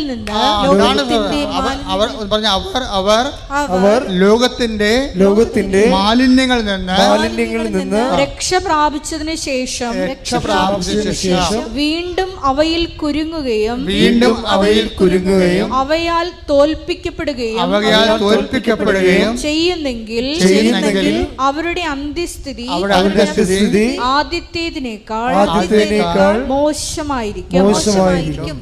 കാരണം തങ്ങൾക്ക് ലഭിച്ച വിശുദ്ധ കൽപ്പനയെ കുറിച്ച് അറിഞ്ഞിട്ട് അതിൽ നിന്ന് പിന്മാറുന്നതിനേക്കാൾ അവർക്ക് നല്ലത് നീതിയുടെ വഴിയെക്കുറിച്ച് അറിയാതിരിക്കുകയായിരുന്നു. നായ് ഛർദിച്ചത് തന്നെ വീണ്ടും ഭക്ഷിക്കുന്നു. കുളിച്ച പന്നി ചെളിക്കുണ്ടിൽ വീണ്ടും ഉരുളുന്നു. അതാണ് സംഭവം. അതായത് നായ ഛർദിച്ചത് തന്നെ, ഇതേതാണ് നായ എന്ന് പറയണത്? ഈ ഛർദിച്ചത് തന്നെ പിന്നെ തിന്നുന്ന ഒരു സ്വഭാവമാണ് നായ്ക്കുള്ളത്. ഇത് തന്നെ തെറ്റുകളെ വീണ്ടും വീണ്ടും ആവർത്തിക്കുന്ന ആളിനെയാണ് ബൈബിൾ നായ എന്ന് വിളിക്കുന്നത്. മനസ്സിലായില്ലേ? ഒരിക്കൽ കർത്താവിൻ്റെ ഉടമ്പടിയിലൂടെ നീ വന്നു, സാക്ഷ്യങ്ങൾ പറഞ്ഞു, വിശുദ്ധ ജീവിതം നയിച്ചതിന് ശേഷം വീണ്ടും അവയാൽ കുരുങ്ങുകയും അവയാൽ തോൽപ്പിക്കപ്പെടുകയും ചെയ്ത് നീ വീണ് പോയാൽ ആരാണ് നീ നായയാണ്. എന്താണ്? തെറ്റുകൾ ആവർത്തിക്കുന്നു. സുഭാഷിതം എന്താ പറയണത്? 26:11 ഭോഷൻ തെറ്റുകൾ ആവർത്തിക്കുന്നു, അവൻ ഛർദിച്ച് തിന്നുന്ന നായയെപ്പോലെയാണെന്ന്. അപ്പം നിങ്ങൾ വിട്ടുപേക്ഷിച്ച തെറ്റുകളെ, തിന്മകളെ ഉടമ്പടി കാലത്തിന് ശേഷം വീണ്ടും നിങ്ങൾ ആവർത്തിച്ചാൽ ദൈവതിരുസന്നിധിയിൽ ഛർദിച്ച് തിന്നുന്ന നായയെപ്പോലെയാണ്. ഛർദ്ദിച്ചതിന് നായ്ക്കുള്ള കുഴപ്പം എന്താണ്? മക്കളുടെ അപ്പം കിട്ടത്തില്ല. മക്കളുടെ അപ്പം എന്ന് പറഞ്ഞാൽ എന്താ? നിത്യജീവനാസ്ഥാനം. മക്കളുടെ അപ്പത്തെക്കുറിച്ച് മാത്രം നമ്മൾ ബൈബിളിനോട് ഫോളോ ചെയ്ത് പോയി കഴിഞ്ഞാൽ നമുക്ക് മനസ്സിലാകും, ഈ അപ്പം ഭക്ഷിക്കുന്നവൻ നിത്യം ജീവിക്കും. ഞാൻ നൽകുന്ന അപ്പം ഭക്ഷിക്കുന്നവന് അവൻ മരിക്കുകയില്ല. അതാ സംഭവം. മക്കളുടെ അപ്പം എന്ന് പറയുന്നത് എന്താണ്? നിത്യജീവനാണ്. ദൈവത്തിൻ്റെ ഇഷ്ടമനുസരിച്ച് ജീവിച്ചുകൊണ്ട് ദൈവത്തിൻ്റെ ഇഷ്ടത്തിന് ഉടമ്പടിയുടെ ഒരു അത്ഭുതകാലം കഴിയുമ്പോൾ ആ വ്യക്തി ഉടമ്പടി വയറ്റിലേക്ക്, ഉടമ്പടി സിൽവർ ഗ്രേഡിലേക്ക് വരുമ്പോൾ ദൈവത്തിൻ്റെ ഇഷ്ടം, ദൈവത്തിനോടുള്ള മനുഷ്യനുള്ള സ്നേഹത്താൽ സ്വീകരിച്ചുകൊണ്ട് അത്ഭുതങ്ങളും അടയാളം കാണാത്ത ദൈവത്തിൻ്റെ തിരുമനസ് നിങ്ങൾ അറിയാത്ത ഭക്ഷണം. യോഹന്നാൻ 4:32 അവൻ പറഞ്ഞു നിങ്ങൾ അറിയാത്ത ഭക്ഷണം എനിക്കുണ്ട്. അതായത് ഇന്ന് സിറ്റുവേഷൻ എന്ന് വെച്ച് കഴിഞ്ഞാൽ സമരക്കാരുമായിട്ടുള്ള യേശുവിൻ്റെ അതായത് ഡിസ്കോഴ്സാണത്, സമരിയൻ ഡിസ്കോഴ്സ്. അവിടെ എന്താ പ്രശ്നം വെച്ച് കഴിഞ്ഞാൽ 12 പേരെയും. അപ്പോൾ ഇന്നലെ എൻ്റെ കപ്പേരസ് എന്നോട് പറയണേ, എൻ്റെ അച്ഛ ഈശോയുടെ കാര്യം ഓർത്തിട്ട് ഞാൻ വെളുപ്പിലിരുന്ന് കരഞ്ഞു പോയെന്ന്. ഞാൻ വിളിച്ചു എന്നാ പരിപാടി? അതല്ല അച്ഛാ, ആ സമരക്കാരിയെ വിശ്വാസത്തേക്ക് വിളിക്കാൻ വേണ്ടി ഈശോ 12 പേരെയും പറഞ്ഞു വിട്ടില്ലേ? ഒരാൾക്ക് എന്തിനാ ഭക്ഷണം മേടിക്കാൻ 12 പേരെയും പറഞ്ഞു വിട്ടത്? ഞാൻ തന്നെ വാവളിച്ചു പോയി. കർത്താവിൻ്റെ അൾത്താരയിൽ നിന്ന് ശുശ്രൂഷ ചെയ്യുന്നവൻ വെളുപ്പാൻ കാലത്ത് എഴുന്നേറ്റ് നിന്നിട്ട് കണ്ണീര് ചൊരിയുന്നു. ആരെക്കുറിച്ച് ഓർത്തിട്ടാ? മക്കളെക്കുറിച്ച് ഓർത്തിട്ടല്ല, ഭാര്യയെക്കുറിച്ച് ഓർത്തില്ല, കുടുംബത്തെക്കുറിച്ച് ഓർത്തില്ല, കർത്താവിനെക്കുറിച്ച് ഓർത്തിട്ട്. ഒരു വിശുദ്ധിയിലേക്കൊരു വ്യക്തിയെ വിളിക്കാൻ വേണ്ടി ആ മനുഷ്യൻ ചിന്തിച്ചപ്പോൾ പറയുന്നത്, അയാളോട് ഈശോ പറഞ്ഞത് ഞാൻ 12 പേരെയും പറഞ്ഞു വിട്ടായിരുന്നെന്ന്. എന്തിനാണ്? ഇവൾക്ക് 5 ഭർത്താക്കന്മാരുണ്ടായിരുന്നു. അത് നാട്ടുകാരെ കേൾപ്പിച്ച് പറയേണ്ട കാര്യമില്ലല്ലോ, അവളോട് പറയേണ്ടതല്ലേ. അതിൽ നിന്ന് അവളെ പിന്തിരിപ്പിക്കാൻ വേണ്ടി, മറ്റുള്ള കേൾക്കാതിരിക്കാൻ വേണ്ടി രഹസ്യമായിട്ട് ഞാൻ അവളോട് പറഞ്ഞതാണ്. നീ പറഞ്ഞതൊക്കെ ശരിയാണ് മകളെ, നിനക്ക് 5 ഭർത്താക്കന്മാരുണ്ടായിരുന്നു. ഭർത്താവ് ഇല്ലെന്ന് പറഞ്ഞാൽ ശരിയാണ്, 5 ഭർത്താക്കന്മാരുണ്ടായിരുന്നു. ഇപ്പോഴുള്ള ആൾ നിൻ്റെ ഭർത്താവല്ല. അപ്പോൾ അവളെ ഒരു കൗൺസിലിംഗ് കർത്താവ് കൊടുക്കുകയാണ് ശരിക്കും പറഞ്ഞാൽ. അപ്പോൾ അത് കൊടുത്തു കഴിഞ്ഞപ്പോൾ അവൾക്ക് മനസ്സിലായി, താൻ ചെയ്ത കാര്യങ്ങൾ തന്നോട് പറയാൻ വേണ്ടി മാത്രം ദൈവം തന്നെ ശ്രദ്ധിക്കുന്നുണ്ടെന്ന് മനസ്സിലായി. എല്ലാവരുടെയും പ്രശ്നം അതാണ്. എന്താണ്? ദൈവം എന്നെ ശ്രദ്ധിക്കുന്നില്ലെന്നല്ലേ. ദൈവത്തെ സ്നേഹിക്കുന്നവർക്ക് മാത്രമേ ദൈവം എന്നെ ശ്രദ്ധിക്കുന്നുണ്ടെന്ന് പറയാൻ പറ്റത്തുള്ളൂ. അതൊരു അനുഭവമാണ് ശരിക്കും. അപ്പോൾ അവർക്ക് മനസ്സിലായി, ദൈവം എന്നെ ശ്രദ്ധിക്കുന്നുണ്ട്. ഈ ലോകത്ത് 600 കോടി മനുഷ്യരുണ്ടെങ്കിലും ഞാൻ മാത്രമേ ഉള്ളെങ്കിലും എന്നെ ദൈവം ശ്രദ്ധിക്കുന്നുണ്ട്. എൻ്റെ നന്മ ദൈവം ആഗ്രഹിക്കുന്നുണ്ട്. എന്നെ അനുഗ്രഹിക്കാൻ ദൈവം ആഗ്രഹിക്കുന്നുണ്ട്. എൻ്റെ ദൈവം എത്രയോ വലിയവനാണ്. ആ ദൈവത്തെക്കുറിച്ച് സ്നേഹത്തെ ഓർക്കുമ്പോഴാണ് ശരിക്കും അനുതാപം ആരംഭിക്കുന്നത്. അനുതാപം ആരംഭിക്കുന്നത് ദൈവസ്നേഹമാണ്. അതുകൊണ്ടാണ് ഉടമ്പടിയിൽ ഒരിക്കലും ഞങ്ങൾ പാപത്തെക്കുറിച്ച് ഇങ്ങനെ 1, 2, 3, 4 എന്ന് പറയത്തില്ല. എന്താ പറയണം? ഞങ്ങൾ അനുതാപത്തെക്കുറിച്ച് പറയും. അനുതാപത്തെക്കുറിച്ച് എന്താ പറയണത്? അനുതാപം ഒരു പ്രോഡക്റ്റാണ്. എന്തിൻ്റെയാണ്? ദൈവസ്നേഹത്തിൻ്റെ പ്രോഡക്റ്റാണ്. നിങ്ങൾ പത്രം കൊടുക്കുമ്പോഴും കർത്താവേ എനിക്ക് കൊടുക്കാനേ പറയും. എൻ്റെ കണ്ണുകൊണ്ട് തന്നെ ഇത് കണ്ട് വായിക്കാൻ പറ്റണില്ല. പക്ഷെ മറ്റുള്ളവർ വായിക്കാൻ വേണ്ടി ഞാനിത് കൊടുക്കുമ്പോൾ എൻ്റെ പരാധീനത കൂടി അവരെ പരിഹരിച്ചിട്ട് അവർ വായിച്ചിട്ട് നിന്നെ അറിയാൻ ഇടയാക്കണേ. അങ്ങനെ ഉള്ളിൽ പ്രാർത്ഥനയോടുകൂടിയാണ് കൊടുക്കണമെന്നുണ്ടെങ്കിൽ നിങ്ങൾ ദൈവസ്നേഹം വർദ്ധിക്കാം. സാക്ഷ്യങ്ങൾ പറയുന്നവരുടെ ദൈവസ്നേഹത്തിൽ നിലവാരം നിങ്ങൾ ശ്രദ്ധിക്കണം. വല്ലാത്ത നിലവാരമുള്ളവരാണ് ഈ ദൈവസ്നേഹത്തിൻ്റെ സാക്ഷ്യം പറയണത്. അങ്ങനെ വരുമ്പോൾ ദൈവസ്നേഹം മുന്തുന്ന അനുസരിച്ച് കൊണ്ട് അനുതാപം നിരന്തരമായിക്കൊണ്ടേയിരിക്കും. നിരന്തര അനുതാപം അത് പ്രോസസ്സാണ് മരണം വരെ. അതാണ് പത്തോസൊക്കെ he went out and cried bitterly എന്നൊക്കെ പറയുമ്പോഴും ഗ്രീക്കുകാരൻ പറയും കാറ്റാഫിലയോൺ, പ്രസൻറ്റ് കണ്ടിന്യൂസ് ടെൻസാണ് ഉപയോഗിക്കുന്നത്. എന്താണ്? അവൻ കരഞ്ഞുകൊണ്ടേയിരുന്നു. മരണം വരെ കരഞ്ഞൊരു മനുഷ്യനാണ് കർത്താവിൻ്റെ താക്കോല് കിട്ടിയ അധികാരം കിട്ടിയ ആൾ. അയാൾ പഠിച്ച ആളല്ല, അയാൾ മരണം വരെ കരഞ്ഞുകൊണ്ടിരുന്ന ആളാണ്. അനുതാപത്തിൽ നിന്ന് അനുതാപത്തിലേക്ക് പത്രോസ് പോയിക്കൊണ്ടേയിരുന്നു. അനുതാപത്തിൽ നിന്ന് അനുതാപത്തിലേക്ക് പോയിക്കൊണ്ടിരുന്നു. ഇത് തന്നെയാണ് ശരിക്കും പറഞ്ഞാൽ ബദനിലെ മറിയത്തിന് സംഭവിച്ചത്. മറിയം ദാഠ്യമൊക്കെ വെച്ചുകൊണ്ടിരിക്കുകയായിരുന്നേ. കാര്യം മറിയം യേശുവിൻ്റെ വലിയ ആളായിരുന്നല്ലോ. യേശു വീട്ടിൽ വന്നപ്പോൾ മാർത്ത ഭയങ്കര ബഹളമൊക്കെ കാണിച്ച് കർത്താവിന് വേണ്ടി ഭക്ഷണം ചെയ്യുമ്പോഴും മറിയം കർത്താവിൻ്റെ മുഖത്ത് നോക്കി കർത്താവിൻ്റെ വചനം കേട്ട് അവിടെ ഇങ്ങനെ സാഗൂതം അങ്ങനെ ഇരിക്കുകയായിരുന്നു. അത്രയ്ക്ക് ഇൻറ്റിമസി ആയിരുന്നു. പക്ഷേ ആ വചനം കേൾക്കാൻ തന്നെ അവൾക്ക് ത്രില്ലടിക്കുമായിരുന്നു. അപ്പം അതുകൊണ്ട് അത് അവളിൽ നിന്ന് മാറ്റപ്പെടുക. വചനം കേൾക്കാനുള്ള അഭിനിവേശവും അഭിഷേകവും ഒക്കെ കിട്ടിയിട്ടുണ്ട്. മാർത്ത ബഹളം ഉണ്ടാകുമ്പോൾ പറയും, കർത്താവ് പറയും, ഐ എം സോറി മാർത്ത, ഇവൾക്കിത് അഭിഷേകമായിട്ട് കിട്ടിയിരിക്കുന്ന വചനം, അത് അവളിൽ നിന്ന് മാറ്റപ്പെടത്തില്ലെന്നാണ് തോന്നണമെന്ന് പറയും. അത് ദൈവം കൊടുത്തൊരു വരമാണ്. ദൈവം ആ വരം തിരിച്ചെടുത്താൽ മാത്രമേ അവൾ അടുക്കളയിൽ പോയി ജോലി ചെയ്യത്തുള്ളൂ. അപ്പോൾ ദൈവം ആ വരം തിരിച്ചെടുക്കാൻ തയ്യാറല്ല. അപ്പോൾ അതുകൊണ്ട് നീ നിൻ്റെ ജോലി തന്നെ പെട്ടെന്ന് കൂട്ടിയിട്ട് കറികളുടെ എണ്ണമൊക്കെ കുറച്ചിട്ട് നീയും വന്ന് എൻ്റെ കൂടെ ഇരിക്കും ഇവിടെ പോയി, അതാണ് എനിക്കിഷ്ടമെന്ന് ഈശോ പറയും. എന്ത് രസമാണ് ആ ഡിസ്കോഴ്സ് കേൾക്കാം, മനോഹരമാണ് ശരിക്കും. അപ്പം അത് ഞാനത് പറയാം. പക്ഷെ അതൊക്കെ നമ്മൾ പറയേണ്ടതേ ഇപ്പം ഞാൻ പറഞ്ഞു നിർത്തിയതിന് സംഭവിച്ചു കഴിഞ്ഞാൽ, ഈ മകളെ തനിച്ച് വിളിച്ചിട്ട് അവളുടെ ജീവിതത്തിലേക്ക് ദൈവം കടന്നു വരാൻ ആഗ്രഹിക്കുന്നു. അവൾ ബേസിക്കായിട്ട് നല്ലവളാണെന്ന് തോന്നുകയാണ്. അതാണ് ഈ ബേസിക്കായിട്ട് നല്ലവനാകണമെന്ന് എപ്പോഴും നല്ലതാണ്. എന്നുവെച്ചാൽ ഒരു അവസരം വന്നാൽ ദൈവത്തിന് വേണ്ടി നാം ഒരു നിലപാടെടുക്കുന്നവരാണ് ബേസിക്കായിട്ട് നല്ലവർ. അപ്പം അങ്ങനെ അതുകൊണ്ട് അവരോട് അത് പറയുമ്പോൾ അവരോട് സംസാരിച്ചുകൊണ്ടിട്ട് സംസാരം തീരണില്ല. കാര്യം ഇത് വലിയൊരു നീണ്ട കഥയാണല്ലോ. അപ്പോൾ 10 ദിവസം ഭക്ഷണം കൊണ്ട് വന്നിട്ട് അകലെ നിൽക്കുകയാണ് വെയിലത്ത്. ഞാൻ ആ കിണറ്റിൽ പോയിട്ടുള്ളതാണ്. കർത്താവ് ഇരുന്ന് സംസാരിച്ച കിണർ ഇപ്പോഴും ഉണ്ട് സമരയാക്കി. അവിടെ ഒരു അറബി മരം നിൽക്കുന്നുണ്ട്. പക്ഷെ ഭയങ്കര മഞ്ഞ നിറവാണ്. അവിടെ വെള്ളമൊന്നുമില്ല, കിണറുണ്ടെന്ന് മാത്രമേ ഉള്ളൂ. വെള്ളമില്ലാത്ത കാരണം മരുഭൂമി പോലുള്ള സ്ഥലമാണ് സമറിയയിൽ യാക്കോബിൻ്റെ കിണർ. അവിടെ ഇരുന്നാൽ ഞാൻ അവിടെ ഇരുന്നപ്പോൾ ശരിക്കും ഞാൻ എൻ്റെ കണ്ണ് നിറഞ്ഞു പോയി. കിണറിൻ്റെ അരികിൽ നിന്നപ്പോൾ ഞാൻ പറഞ്ഞു, ഈശോ എന്ത് കഷ്ടമാണ്. ഒരു ആത്മാവിനെ വീണ്ടെടുക്കാൻ വേണ്ടി ഈ കിണറ്റിൻ്റെ കരയിൽ 43 ഡിഗ്രി ചൂടാണ് അപ്പോൾ ഉള്ളത്. അപ്പൻ്റെ ടെമ്പറേച്ചർ 43 ഡിഗ്രിയാണ്. ആ ചൂടിൽ ഇവളെയും ഇവളോട് സംസാരിക്കാൻ നിൽക്കണം കർത്താവ്. എന്ന് വെച്ചാൽ അതുപോലെയുള്ള ജനലക്ഷങ്ങളാണ്, ഇനി കോടികളാണ് ഭൂമിയിലേക്ക് വരുന്നത്. അവർക്കെല്ലാം വേണ്ടിയുള്ള കർത്താവിൻ്റെ കരുതലും കാത്തു നിൽപ്പുമെന്ന് വെച്ചാൽ നമ്മളെ കാണുമ്പോൾ കണ്ണ് നിറഞ്ഞു പോകും. എന്നിട്ട് സംസാരം തീരാത്തപ്പോൾ അവനെ ഡിസ്റ്റർബ് ചെയ്യുന്നുണ്ട് പത്രോസ് പറയും, ഗുരു ഭക്ഷണം. അപ്പോൾ പത്രോസിനോട് ഈശോ പറയും, നിങ്ങളറിയാത്ത ഭക്ഷണം എനിക്കുണ്ടെന്ന് പറയും. അപ്പോൾ പത്രോസിനത് സുവിശേഷം മനസ്സിലാകത്തില്ല. പത്രോസ് ആരെങ്കിലും കൊണ്ടുവന്ന് നമ്മളെക്കാൾ നേരത്തെ ഭക്ഷണം കൊടുത്ത് കാണുമായിരിക്കും, അല്ലെങ്കിൽ ചേർത്ത് തന്നെ വന്ന് ഭക്ഷണം കൊടുത്ത് കാണുമായിരിക്കും.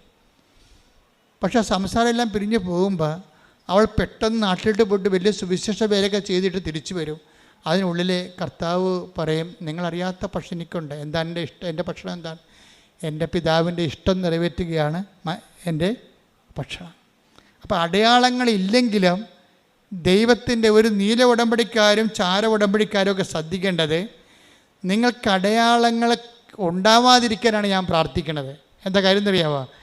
ആ ഒരു മച്ചൂരിലേക്ക് ഉടമ്പടി ചെല്ലുമ്പോഴേ ദൈവ ഇഷ്ടം അന്നു വേണ്ട ആഹാരം ഡെയിലി ബ്രെഡായിട്ട് നമ്മളതിൽ കഴിച്ച് നിത്യതയ്ക്ക് വേണ്ടി നമ്മളെ തന്നെ ഒരുക്കും. അനുദിന ജീവിതത്തിൻ്റെ കാരണങ്ങൾ ഇതൊക്കെ നിങ്ങൾക്ക് ആവശ്യമാണെന്ന് എൻ്റെ സ്വർഗസ്ഥൻ. ഇപ്പം നിങ്ങൾ ദൈവത്തിൻ്റെ സ്വഭാവം ബീന വിജയൻ്റെ സാക്ഷ്യത്തിൽ നിന്ന് take the word of God 10:51 മർക്കോസ് 10:51. യേശു ചോദിച്ചു, ഞാൻ നിനക്ക് വേണ്ടി എന്ത് ചെയ്യണമെന്നാണ് നീ ആഗ്രഹിക്കുന്നത്? Praise the Lord. യേശു ചോദിച്ചു, ഞാൻ നിനക്ക് ഒരു അന്ധന് കാഴ്ച നൽകുന്ന സംഭവമാണ്. അന്ധനെ കാണുമ്പോൾ ഈശോ ചോദിക്കുന്നത്, ഞാൻ നിനക്ക് വേണ്ടി എന്ത് ചെയ്യണം? അപ്പോൾ അവരെന്ത് പറയും? എനിക്ക് കാണണമെന്ന് പറയും. അപ്പം നമ്മൾക്ക് പെർട്ടിക്കുലറായിട്ട് ഇപ്പോൾ ബീന വിജയൻ എന്താ കർത്താവിനോട് ചോദിച്ചത്? എനിക്ക് ജോലി വേണം, പക്ഷെ ഞാൻ ടീച്ചറാണ്. എനിക്ക് രാവിലെ പോകണം, എൻ്റെ 2 കുഞ്ഞുങ്ങളുണ്ട്, വൈകുന്നേരം വരണം. അങ്ങനെ ഒരു നേഴ്സിന് ജോലി കിട്ടുക, പക്ഷേ എനിക്ക് ജോലി തരണം, എനിക്ക് കുഞ്ഞുങ്ങളെ പോറ്റണ്ടേ. അപ്പോൾ ഞാൻ 10:51 പറഞ്ഞാൽ എന്താണ്? ഞാൻ എന്ത് പറഞ്ഞേ? ഞാൻ നിനക്ക് വേണ്ടി എന്ത് ചെയ്യണമെന്നാണ് നീ ആഗ്രഹിക്കുന്നത്. അപ്പൊ നമ്മൾ ഈ ഉടമ്പടി വെച്ചിരിക്കുന്ന 6 കാര്യങ്ങൾ നമ്മൾ ആഗ്രഹിക്കണതല്ലേ, അത് നടക്കും. നമ്മൾ ഉടമ്പടി വെച്ചിരിക്കുന്ന 6 കാര്യങ്ങളെ നമ്മൾ ആഗ്രഹിക്കുന്ന കാര്യങ്ങളല്ലേ, അത് 10:51 പ്രകാരം നടക്കും. ജപ്തി ആയാലും സ്ഥലമില്ലെങ്കിലും പ്രൊമോഷൻ വേണമെങ്കിലും നിങ്ങളെ പിരിച്ചുവിട്ട കമ്പനി തിരിച്ചെടുക്കണമെങ്കിലും എല്ലാം നടക്കും. നിങ്ങൾ ഉടമ്പടിയിൽ എന്ത് ചെയ്യണം? നിങ്ങളെ ഉടമ്പടിയിൽ ആദ്യം നിങ്ങൾ എന്ത് ചെയ്യണം? നിങ്ങളുടെ ആദ്യം ദൈവരാജ്യത്തെയും അതിൻ്റെ നീതിയെയും കുറിച്ച് നമുക്കൊരു അന്വേഷണമുണ്ട്. ഉടമ്പടി ഒരു അന്വേഷണമാണ്. എവിടെയാണ് ഏത് മേഖലയിലാണ് ദൈവത്തിൻ്റെ രാജ്യവും നീതിയും എനിക്ക് നിറവേറ്റിപ്പോകുക. അപ്പോൾ ദൈവത്തെക്കുറിച്ചുള്ള ചിന്തയും ദൈവവചന അനുപേക്ഷണീയമായ ഒരു ജീവിത പുനഃക്രമീകരണവുമാണ് ഉടമ്പടി ആവശ്യപ്പെടുന്നത്. ഇതിനകത്ത് വരുമ്പോൾ ഒരു ഭാഗം കഴിയുമ്പോൾ, അടയാളങ്ങളുടെ ഒരു കാലം കഴിയുമ്പോൾ, നമുക്കറിയാമല്ലോ ബൈബിളിൻ്റെ ഒരു ചിട്ടവട്ടങ്ങളിൽ നോക്കിയാൽ മനസ്സിലാകും. ബൈബിള് ഒരു 15-ാം അധ്യായം പറയും. മർക്കോസിൻ്റെ സുവിശേഷം എടുക്കാം. മർക്കോസിൻ്റെ സുവിശേഷത്തിൽ ഒരു 18 അധ്യായം ഉണ്ടെന്ന് 16 അധ്യായം ഉണ്ട്. 16 അധ്യായം എന്ന് പറയുമ്പോൾ 8 അധ്യായം കഴിയുമ്പോൾ പിന്നെ അത്ഭുതങ്ങളില്ല. യോഹന്നാന്റെ സുവിശേഷം എത്ര ഉണ്ട്? 21 അധ്യായങ്ങളുണ്ട്. ആ ലാസറിനെ ഉയർപ്പിച്ച് കഴിഞ്ഞാൽ പിന്നെ അത്ഭുതങ്ങളില്ല. 11-ാം അധ്യായത്തിൽ വെച്ച് ക്ലോസ് ചെയ്യും, ഷഡ് ചെയ്യും. എല്ലാ അടയാളങ്ങളും ഷഡ് ചെയ്യും. ലുക്കാന്റെ സുവിശേഷത്തിൽ അത് തന്നെ സംഭവം. 24 അധ്യായങ്ങളുണ്ട്. 12 അധ്യായത്തിൽ വെച്ച് അടയാളങ്ങൾ ക്ലോസ് ചെയ്യും. അടയാളം ഒരു കാലമാണ്, ദൈവത്തിലേക്ക് നിന്നെ വളർത്തിക്കൊണ്ടുവരുന്നൊരു കാലമാണ്. പിന്നെ നമ്മൾ അടയാളമില്ലാത്ത കാലം അമ്മയോടൊപ്പം ജീവിക്കും. നമ്മൾ അടയാളമില്ലെങ്കിലും അമ്മയോടൊപ്പം ജീവിക്കും. എന്താ കാര്യം? അടയാളമെന്ന് പറയണത് അന്നന്ന് വേണ്ട ആഹാരം പോലെയാണ്. എന്താണ്? അങ്ങയുടെ ഇഷ്ടം നിറവേറ്റുകയാണ്, എൻ്റെ പിതാവിൻ്റെ ഇഷ്ടം നിറവേറ്റുകയാണ്. നിങ്ങളറിയാത്ത ഭക്ഷണം എനിക്കുണ്ട്. എന്താണ് കാര്യം? എൻ്റെ പിതാവിൻ്റെ ഇഷ്ടം നിറവേറ്റുകയാണ് എൻ്റെ ആഹാരം. ചില കാര്യങ്ങൾക്ക് അടയാളങ്ങൾ കിട്ടിയില്ല എന്നുണ്ടെങ്കിൽ അപ്പോൾ അടയാളം കിട്ടുന്ന വെള്ളിയാണെങ്കിൽ അടയാളം കിട്ടാതെ തന്നെ നിലനിൽക്കുകയും അതേസമയം നീ അത് അക്സെപ്റ്റ് ചെയ്യുകയും ചെയ്യുമ്പോൾ അത് ദൈവഹിതമാകുകയും സ്വർണ്ണമാകുകയും ചെയ്യും. അതിൻ്റെ അർത്ഥമെന്ന് ഞാൻ പറഞ്ഞാൽ, ഇപ്പം നിങ്ങൾക്ക് ഇന്നലെ ഒരു സാക്ഷ്യം, മെനയെന്നൊരു സാക്ഷ്യം. അവർക്ക് കുറേ 8 കൊല്ലമായിട്ട് മക്കളില്ല. 8 കൊല്ലമായിട്ട് മക്കളില്ല. മെനയെന്നത്തെ സാക്ഷ്യമാണ്. 8 കൊല്ലമായിട്ട് അവർക്ക് മക്കളില്ല. അപ്പോൾ പല തരത്തിലുള്ള സംഭവങ്ങളൊക്കെ ചെയ്തിട്ടും ഈ ശാസ്ത്രീയമായ മേഖല നോക്കിയിട്ട് അവർക്ക് മക്കളില്ല. പക്ഷെ ഉടമ്പടി എടുത്തപ്പോൾ അന്ന് തന്നെ അവർ ആ ആഴ്ചത്തിന് അവർ പ്രഗ്നൻ്റ് ആകും. പക്ഷേ എത്രയാണ്? ആ 8 കൊല്ലത്തെ കുടിശ്ശിക അരിയറും തീർത്തുകൊണ്ടാണ്. ഇപ്പോൾ ഒരു കൊല്ലം ഒരു കൊച്ചിനെ പ്രസവിക്കണമെങ്കിൽ അതിനെ വളർത്തി പാലുകുടി മാറണമെങ്കിൽ 2.5 കൊല്ലം വേണമല്ലോ, അല്ലേ? അപ്പോൾ 3 പിള്ളേർക്ക് എത്ര കൊല്ലം വേണം? 2.5 വെച്ച് കണക്കാക്കി കഴിഞ്ഞാൽ 8 കൊല്ലം വേണം. അപ്പോൾ 8 കൊല്ലം പിള്ളേരില്ലായിരുന്നിട്ട് 8ാമത്തെ കൊല്ലം ഉടമ്പടി എടുത്തപ്പോൾ 3 പിള്ളേർ ഒരുമിച്ച് കൊടുക്കുക. അതിൻ്റെ അർത്ഥം അതാണ്. അപ്പോൾ ഒറ്റ ആശുപത്രി കിടപ്പേ ഉള്ളതിൻ്റെ അത്. അല്ലെങ്കിൽ നമ്മൾ ഓരോ കൊച്ചിനും പോയി ആശുപത്രി കിടക്കണ്ടേ? 1 ലക്ഷമോ 1 ലക്ഷമോ നിങ്ങളുടെ സാമ്പത്തിക നിലവാരം പോലെ അപ്പോഴപ്പം മുടക്കണം. ഇത് ഒറ്റ ആശുപത്രി കിടപ്പും 3 പിള്ളേർ 8 കൊല്ലം ഒന്നിച്ചു തരാൻ ദൈവത്തിന് കഴിയും. ഞാൻ ആ സാക്ഷ്യം കേട്ടപ്പോൾ ഞാൻ ഞെട്ടിപ്പോയി. കാര്യം ഈ സാക്ഷ്യം ആവർത്തിക്കുന്നുണ്ട്. എപ്പോഴും ഇങ്ങനെ എല്ലാ കൊല്ലവും ഇങ്ങനെ 3 കുഞ്ഞുങ്ങൾ 12 കൊല്ലം മക്കളില്ല. 12ാമത്തെ കൊല്ലം 4 കുഞ്ഞുങ്ങൾ ഒരുമിച്ച് പ്രസവിക്കും. ആ പഴയ സാക്ഷികൾ നോക്കിയാൽ മതി. എന്നുവെച്ചാൽ ഇത്രയും നാളിലെ കുരിശുകയും അരിയറും ചേർത്ത് ഒരുമിച്ച് തരാൻ ദൈവത്തിന് കഴിയും. 4 ആശുപത്രി കിടപ്പും 4 പ്രസവ ലീവിന് പകരം ഒറ്റ പ്രസവ ലീവും ഒറ്റ ആശുപത്രി കിടപ്പും ഒറ്റ തവണ തീർപ്പാക്കും. കണ്ട് ഇത് ദൈവത്തിന് കഴിയണതാണ്. അതാണ് നിങ്ങൾ എന്താണ് ആഗ്രഹിക്കുന്നത് അതുപോലെ ചെയ്യും. പക്ഷേ ഇതൊക്കെ ദൈവം ചെയ്യണത് കാര്യങ്ങളാണ്. ഉടമ്പടി എന്ന് പറയുമ്പോൾ ഇതിൻ്റെ ഒരു വലിയ ഒരു സംഭവമാണ്. അതായത് ദൈവം ഒറ്റത്തവണ തീർപ്പാക്കിയിട്ട് ഇത്രയും നാളിൽ ഇതിൻ്റെ കണ്ണീരിനെല്ലാം ഒറ്റ ഉത്തരം തരും. പക്ഷേ എന്താ പ്രശ്നം വെച്ച് കഴിഞ്ഞാൽ, പ്രശ്നമെന്ന് പറഞ്ഞാൽ ഞാൻ ഭയങ്കര സീരിയസ് ആണ് ഈ വിഷയത്തിൽ. ദൈവം ഇത്രയും നല്ലവനായിട്ടും ദൈവം ഇത്രയും കൃത്യമായിട്ടും ദൈവം അരിയർ ചേർത്ത് കുടിശ്ശിക സഹിതം കൊടുക്കുമ്പോഴും ആ വ്യക്തിക്ക് നിനക്ക് 4 കുഞ്ഞുങ്ങളെ കിട്ടി. ഈ 4 കുഞ്ഞുങ്ങളും നീ വളർത്തി വഴിപിഴച്ചവളാക്കുകയാണെങ്കിൽ ഉള്ള അവസ്ഥ എന്താണ്? 4 ആത്മാക്കൾ ജന്മങ്ങൾ നിൻ്റെ കൈ കിട്ടി പാഴാകത്തില്ലേ? അതാണ് പ്രശ്നം. അത് പ്രശ്നമാണ്. മക്കളില്ലെന്നല്ല നീ പറയേണ്ടത് ദൈവത്തോട്.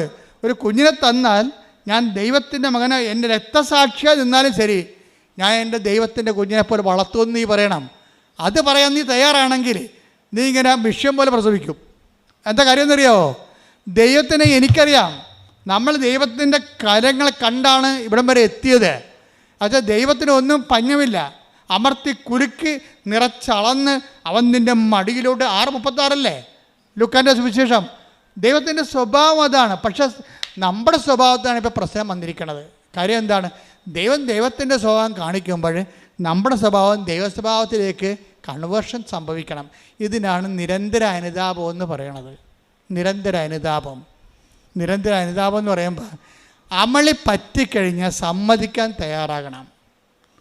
അനുതാപം തുടങ്ങണത് സമ്മതിക്കാൻ തയ്യാറ്. ഇപ്പോൾ ഞാൻ കാനംകാരിയോട് കർത്താവ് പറഞ്ഞു, മക്കളുടെ അപ്പം എടുത്ത് നായ്ക്കൾക്ക് കൊടുക്കുക വിഹിതമല്ല.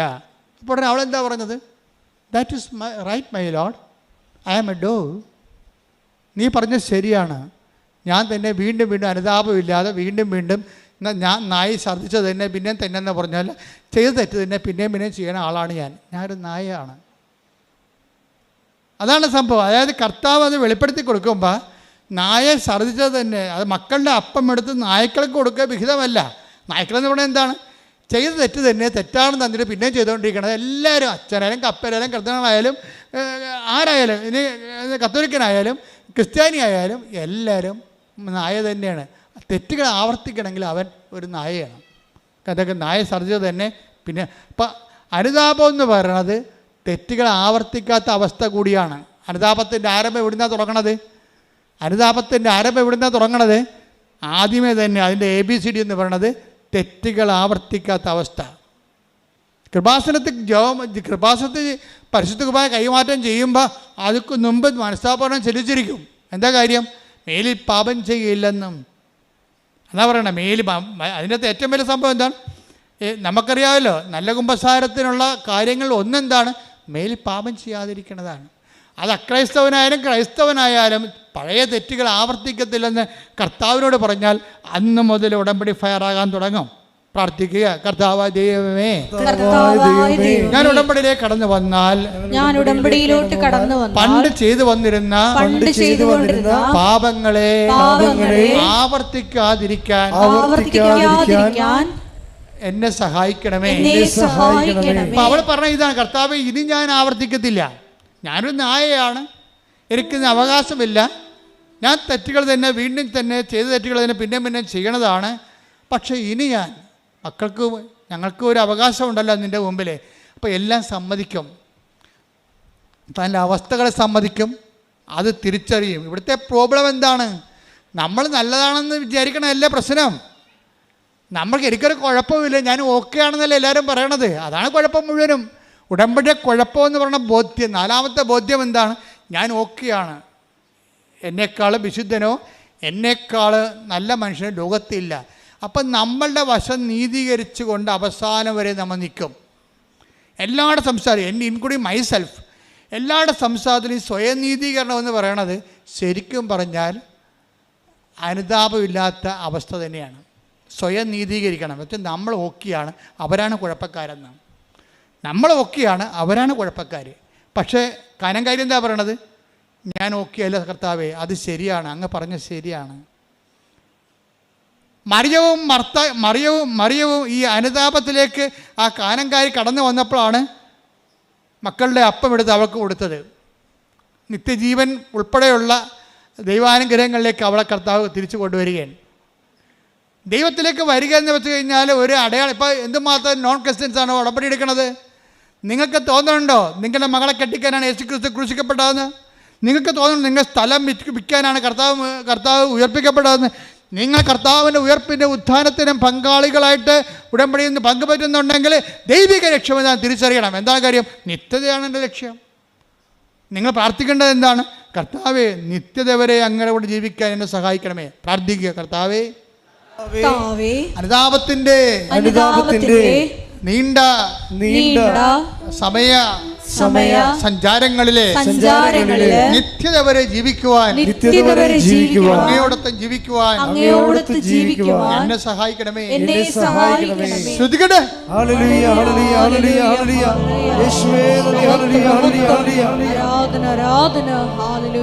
പരിശുദ്ധ പരമ ദിവ്യകാരുണ്യത്തിന്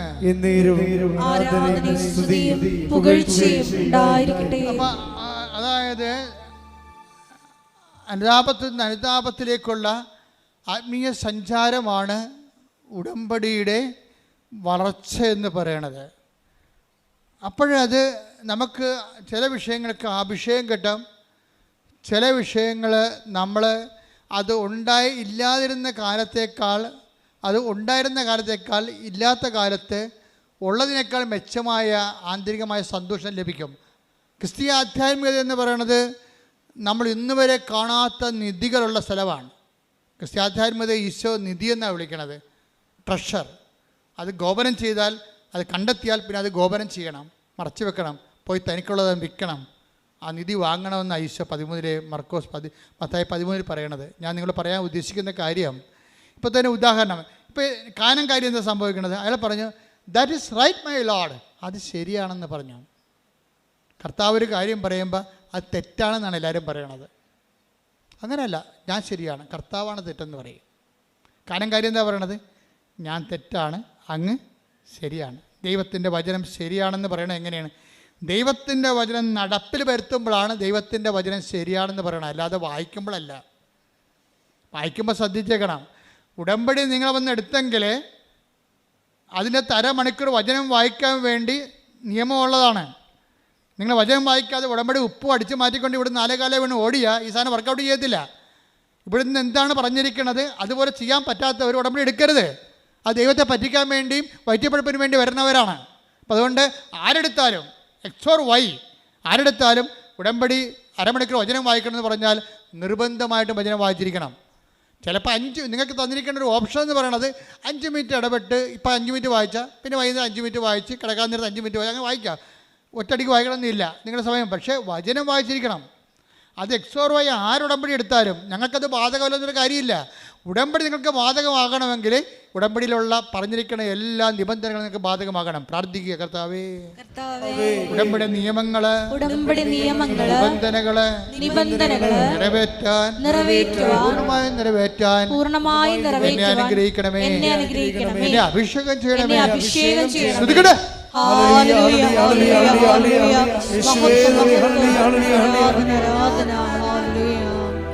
പരിശുദ്ധ പരമ ദിവ്യകാരുണ്യത്തിന് ആരാധനയും സ്തുതിയും പുകഴ്ചയും ഉണ്ടായിരിക്കട്ടെ. നമ്മൾ അതിന്റെ പൂർണ്ണതയിലേക്ക് വരികയാണ്. വീണ്ടും പറയുന്നത് ഇവിടെ എന്ത് സംഭവം? കാനംകാരി അത് ശരിയാണെന്ന് പറഞ്ഞു. അവിടെയാണ് അനുതാപം. നീ പറഞ്ഞത് ശരിയാണെന്ന് പറയണത്. നമ്മുടെ ജീവിതമല്ല ശരി, കർത്താവിൻ്റെ വചനമാണ് ശരി. ഇനി കർത്താവിൻ്റെ വചനം അനുസരിച്ചുകൊണ്ട് ഞാൻ എൻ്റെ ജീവിതം പുനഃക്രമീകരിക്കുമെന്നാണ് കാനംകാരി പറഞ്ഞത്. അപ്പോൾ അവരുടെ മകൾ സുഖം പ്രാപിച്ചു. അടയാളങ്ങൾ ദൈവം നൽകണത് ദൈവവചനം ശരിയാണെന്ന് നമ്മുടെ ജീവിതത്തിൽ വചനം നിറവേറ്റിക്കൊണ്ട് സാക്ഷ്യം പറയും, സാക്ഷ്യപ്പെടുത്തി ജീവിക്കുമ്പോഴാണ് ദൈവം അത് ശരിയായിട്ട് അംഗീകരിക്കണത്. ഇത് തന്നെയാണ് ശരിക്കും പറഞ്ഞാൽ ബദനിയായിലെ മറിയം ചെയ്യണത്. ബദനിയായിലെ മറിയത്തിന് ഒരു തെറ്റ് പറ്റി. എന്താ തെറ്റ്? അവൾ കർത്താവിനെ മിസ്അണ്ടർസ്റ്റാൻഡ് ചെയ്ത് വചനം ചുമ്മാ കേട്ടോണ്ടിരിക്കണതാണ് കാര്യമെന്നാണ് അവൾ വിചാരിച്ചത്. വലിയ ആനക്കാര്യമായിരിക്കും വചനം വായിച്ചുകൊണ്ടിരിക്കണതും കേട്ടുകൊണ്ടിരിക്കണതും. പക്ഷെ മാർത്ത അവളുടെ ചേർത്ത് മാർത്തായ്ക്ക് വചനത്തെക്കുറിച്ച് വലിയ ഗ്രാഹ്യമൊന്നുമില്ല. അത് നിയമപരമായിട്ട് അവൾ ജീവിക്കുന്നുണ്ട്, വചനം വായിക്കുന്നുണ്ട്. പക്ഷെ അവൾ പറയണത് ഉത്തരവാദിത്തങ്ങളൊക്കെ ചെയ്യണതാണ് വലിയ കാര്യമെന്ന് അവൾ പറയണത്. ഇത് രണ്ട് എക്സ്ട്രീമാണെന്നാണ് ഈശോ പറയണത്. ഉത്തരവാദിത്തങ്ങളും ചെയ്യണം, വചനം നിറവേറ്റുകയും ചെയ്യണം, വചനം വായിക്കുകയും ചെയ്യണം, വചനം കേൾക്കുകയും ചെയ്യണം. അതുകൊണ്ടാണ് നീയും വന്ന് വചനം കേൾക്കാൻ പറയണത്. പക്ഷേ എന്നാ പറ്റി? ഒരു ഇഷ്യൂ ആ കുടുംബത്തെ ക്രിയേറ്റ് ചെയ്യുമ്പോൾ ആ തൂണും തുണയുമായി നിന്ന ലാസർ അവരുടെ ആങ്ങളെ തന്നെ രോഗിയായി നോക്കുമ്പോൾ എന്താ പറ്റി? അടുത്തിരുന്ന മറിയം പറയും രോഗിയായതുകൊണ്ട് അവർ ആദ്യം ഈ ലാസറിന് രോഗം വന്നിട്ട് മറിയം മൈൻഡ് ചെയ്യില്ല. എന്താ കാര്യം? ആണും തൂണും തടിയും തണ്ടടിയുമായിട്ട് നിൽക്കണ ആരാണ്? ദൈവം അവിടെ കൂടെ ഉണ്ട്, ഈശോ ഉണ്ട്. കാനായിലെ കല്യാണത്തിൽ വെള്ളം വീഞ്ഞാക്കിയും കടൽ വീഞ്ഞാക്കിയും നടന്നവൻ. അങ്ങനെ ഒത്തിരി ബയോഡേറ്റ ഉള്ള ക്രിസ്തു അവളുടെ ഒരു കുടുംബ സുഹൃത്തിനെ പോലെ ഉണ്ട്. ദൈവമായിട്ട് ആവശ്യമില്ലാത്ത സ്വകാര്യ ബന്ധം ചില ആൾക്കാരുണ്ടാക്കും. കർത്താവിൻ്റെ പ്രാണനാണ്, സുഹൃത്താണ്, മണ്ണാങ്കട്ടിൻ്റെ ഒരു കുഴപ്പമില്ല. ലാസ്റ്റ് 2 പെങ്ങന്മാരുണ്ടായിരുന്നു, ഒന്ന് മാർത്ത ഒന്ന് മറിയം പറഞ്ഞു കർത്താവിൻ്റെ ഫ്രണ്ടാണെന്ന്. കർത്താവ് പറഞ്ഞു ഒട്ടേണ്ടി വരുമെന്ന് പറഞ്ഞു. ഒരു ഫ്രണ്ടുമില്ല, അങ്ങനെ റിലേഷൻ ഇല്ലെന്ന് പറയും. എന്താ കാര്യം? ദൈവമായിട്ട് നമുക്കൊരു മാനുഷികമായ ഫ്രണ്ട്ഷിപ്പല്ല ഉള്ളത്, ദൈവവും ദൈവത്തിൻ്റെ മക്കളും എന്നുള്ള ഫ്രണ്ട്ഷിപ്പാണ് നമുക്കുള്ളത്. ഈ ഫ്രണ്ട്ഷിപ്പിൻ്റെ സമയത്തുണ്ടായിരുന്ന വിഷയമെന്ന് പറയണത്, ഇപ്പോൾ ഒരു ഇഷ്യൂ ഉണ്ടായി, നമ്മളത് എപ്പോഴും അണ്ടർ ടെസ്റ്റിംഗ് ആണ്. നീ ദൈവത്തിൻ്റെ എന്ത് റിലേഷൻ്റെ നിലവാരത്തിലാണെങ്കിലും ദൈവം പറയും എനിക്ക് ടെസ്റ്റ്, നീ കാര്യങ്ങളൊക്കെ പറഞ്ഞാൽ ശരിയാണ് പക്ഷേ ടെസ്റ്റ് ചെയ്യാനുണ്ടെന്ന് പറയും. അങ്ങനെ ലാസറിന് പണി കൊടുക്കണത്. ലാസ്റ്റ് ചത്ത് മലക്കും. അപ്പോൾ ഇവിടെ നിലവിട്ട് പോകും. ആരുമില്ലല്ലോ ഇപ്പം. കർത്താവിന് വേണ്ടി ആഹാരം ചെയ്താണ് ഇവർ ഒരു വർഷം മുഴുവനും. കർത്താവിനെ കൊണ്ടിരുന്ന് വചനം പങ്കുവെച്ചതാണ് മറിയാം. ഒരു കഥയുമില്ല, കർത്താവില്ല, ആരുമില്ല. ആൾക്കാരൊക്കെ പറഞ്ഞു വിട്ടിട്ടുണ്ട് കൊണ്ടുവരാൻ. ആര് വരാൻ? ചത്ത് ചീഞ്ഞ് അടക്കി തീർന്ന്. എന്നിട്ടില്ല. അവസാനം ഇവരെല്ലാം ഡൗണായി. പ്രാർത്ഥിച്ചിട്ട് എന്ത് കാര്യം? കർത്താവ് വീട്ടിൽ വന്നെന്ന് പറഞ്ഞിട്ട് എന്ത് കാര്യം? ഇവിടെ ഇരുന്ന് സംസാരിച്ചെന്ന് പറഞ്ഞിട്ട് എന്ത് കാര്യം? നമുക്കൊരാവശ്യമില്ല ഉള്ളപ്പോൾ ആരുമില്ലല്ലോ. അതാ, നമുക്കൊരാവശ്യമുള്ളപ്പോൾ ആരുമില്ലല്ലോ. അതായത് എപ്പോൾ ടെസ്റ്റിംഗ് ടൈം എപ്പോഴും നിൽക്കാൻ മനസ്സിലാക്കണം. കർത്താവുമായിട്ട് നിൽക്കുമ്പോൾ നമ്മൾ എന്ത് ജോലി ചെയ്തു, നമ്മൾ എന്ത് കർത്താവുമായിട്ട് ബന്ധമാണ്. ഇപ്പം ഞങ്ങളൊക്കെ ഫുൾ ടൈം കോൺസെൻട്രേറ്റഡാണ്. ഫുൾ ടൈം കോൺസെൻട്രേറ്റഡാണ് ഞാൻ. എൻ്റെ ജീവിതത്തിലാണെങ്കിൽ ഒരു ടൈം പോലും ഞാൻ നഷ്ടപ്പെടുത്തിയിട്ടില്ല. എൻ്റെ ജീവിതത്തിൻ്റെ ഏറ്റവും വലിയ വിജയമാണത്. കർത്താവിന് മുമ്പിൽ എനിക്ക് തന്നൊരു ദാനമാണ്. ഒരു ടൈം പോലും ഞാൻ വേസ്റ്റ് ചെയ്തിട്ടില്ല, വേസ്റ്റിന് വേണ്ടി ഉപയോഗിച്ചിട്ടില്ല. എല്ലാം സുവിശേഷത്തിന് വേണ്ടിയും സഭയ്ക്ക് വേണ്ടിയും സാംസ്കാരിക കലാവിധങ്ങൾക്ക് വേണ്ടിയും സഭയോട് ബന്ധപ്പെട്ട സമൂഹത്തിന് വേണ്ടിയും പൊതുസമൂഹത്തിന് വേണ്ടിയാണ് ജീവിച്ചത്. ഇപ്പോഴും അങ്ങനെയാണ്, ഒരു സമയം കളയത്തില്ല. പക്ഷേ എനിക്ക് ഇത്രയും കൃത്യമായിട്ട് സുവിശേഷ വേലയായിട്ട് ജീവിച്ചിട്ടും എനിക്ക് എന്തെല്ലാം പ്രോബ്ലംസാണ് ഉള്ളത്. എനിക്ക് ന്യായമായി ദൈവം തരേണ്ട ഒരു കാര്യം തന്നിട്ടില്ല. ദൈവത്തിന് വേണ്ടി ഒത്തിരി കാര്യങ്ങൾ ദൈവം ചെയ്തിട്ടുണ്ട്, അതിന് എന്നെ പങ്കെടുപ്പിച്ചിട്ടുണ്ട്. അത് ഞാൻ സന്തോഷമായി. ഇപ്പം നിങ്ങൾ ദൈവത്തിന് വേണ്ടി തന്ന കാര്യമാണ് ഉടമ്പടി, ദൈവത്തിന് വേണ്ടി തന്ന കാര്യമാണ് നിങ്ങൾ. അത് ഞാൻ നന്നായിട്ട് ചെയ്യുന്നുണ്ട്. പക്ഷേ ഇതുപോലും ആരോഗ്യത്തോടെ ചെയ്യാൻ വേണ്ടി ദൈവം അനുവദിച്ചിട്ടില്ല. എന്താ കാര്യം? ഒരു കൈ കർത്താവിനെ പിടിച്ചുകൊണ്ടേ നടക്കാൻ പറ്റത്തുള്ളൂ. അതെപ്പോഴും നമ്മൾ ശ്രദ്ധിക്കണം. എന്നോട് കാണിക്കാത്ത കാരുണ്യം നിങ്ങളോട് കാണിക്കുമോ? എന്താ സംഭവിച്ചു കഴിഞ്ഞാൽ, കാണിക്കാൻ പറ്റില്ലെന്നൊന്നും ഞാൻ പറയണില്ല. പക്ഷേ ഇതൊരു മനസ്സിലാക്കേണ്ട സത്യമാണ്. നമ്മൾ ദൈവത്തിൽ അടുക്കുമ്പോൾ, ആൾക്കാർ ദൈവത്തിൽ അടുക്കണത് എന്താണ്? നമുക്ക് പ്രശ്നമൊന്നും ഉണ്ടാകരുത്, അത് വേണ്ടിയാണ് ദൈവത്തിൽ എടുക്കുന്നത്. നാളെ പിള്ളേർ പള്ളിക്കൂടത്തിൽ പോകുമ്പോൾ പട്ടി കടിക്കരുത്, അതിനാണ് കുടുംബപ്രാർത്ഥന നടത്തുക. എന്നാൽ കുടുംബപ്രാർത്ഥന അല്ല, വല്ല അബദ്ധം ഉണ്ടാകും, വല്ല അപകടം ഉണ്ടാകും. അപ്പോൾ ഈ പേടിച്ചിട്ടാണ് കുടുംബപ്രാർത്ഥന നടത്തുന്നത്, അല്ല ദൈവത്തെ സ്നേഹിച്ചിട്ടല്ല. പല അണ്ണന്മാരും പള്ളിയിൽ പോണതും പല അണ്ണന്മാരും കുടുംബപ്രാർത്ഥന നടത്തേണ്ട കാര്യം എന്താണ്? നമുക്ക് പണി കിട്ടല്ലേ കർത്താവേ, നമുക്ക് പണി തരുന്നത് കേട്ടാ, പണി തരാതിരിക്കാൻ വേണ്ടിയാണേ. അത് ദൈവത്തിന് അറിയാം. എന്ന് വെച്ച് കഴിഞ്ഞാൽ പേടിച്ചിട്ടാണ് പല കാര്യങ്ങളും ചെയ്യണത്. അങ്ങനെയല്ല, ദൈവത്തിനെ സ്നേഹിച്ചിട്ട് ചെയ്യണതിലേക്ക് നീ ഒരു ടെസ്റ്റ് തരും. അപ്പം ടെസ്റ്റ് തന്നപ്പോൾ എന്ത് പറ്റി? ടെസ്റ്റിൽ മറിയാൻ തോറ്റു. മാർത്ത, വചനം കേൾക്കാത്ത മാർത്ത അപ്പഴും പിടിച്ചു നിന്ന്. 4 ദിവസം കഴിഞ്ഞപ്പോൾ ചീഞ്ഞപ്പോൾ ആൾ വന്നിട്ടുണ്ട്, കർത്താവ് വന്നിട്ടുണ്ട്. ചീഞ്ഞ ആൾ ആ കുഴിമാടത്തിന് പുറത്ത് വരെ മണമാണ്, അടുക്കല്ലേ എന്നാണ് ശിഷ്യന്മാർ പറയണത്. ഇപ്പം കർത്താവ് അവിടെ വന്ന് നിൽക്കണമെന്ന് കണ്ടപ്പോൾ മറിയാൻ പറഞ്ഞു, വരിയെ പോവുക ചേട്ടാ നമുക്കെന്താണ്, വരിയെ പോവുക ചേട്ടാ നമുക്കെന്താണ്. കാര്യം നമുക്ക് വരാനുള്ളതിനെല്ലാം വരാനുള്ള വഴി തങ്ങുക, പോകാനുള്ളവൻ പോയി. ഇനിയിപ്പോൾ ആര് വന്നിട്ട് എന്ത് കാര്യം, പോയിട്ട് എന്ത് കാര്യം? മറിയം പോയില്ല, മറിയം തോറ്റു ആ പരീക്ഷയ്ക്ക്.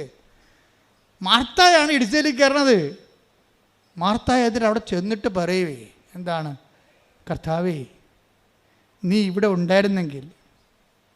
ഒരു വചനം കേൾക്കാത്ത പാർട്ടിയാണ്, പക്ഷേ വിശ്വാസ ജീവിതം കറക്റ്റാണ്.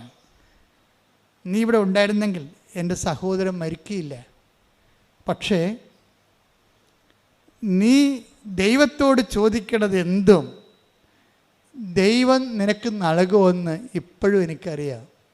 അതാണ് മാർത്തയുടെ വിശ്വാസം. വല്ലാത്ത വിശ്വാസമാണ്.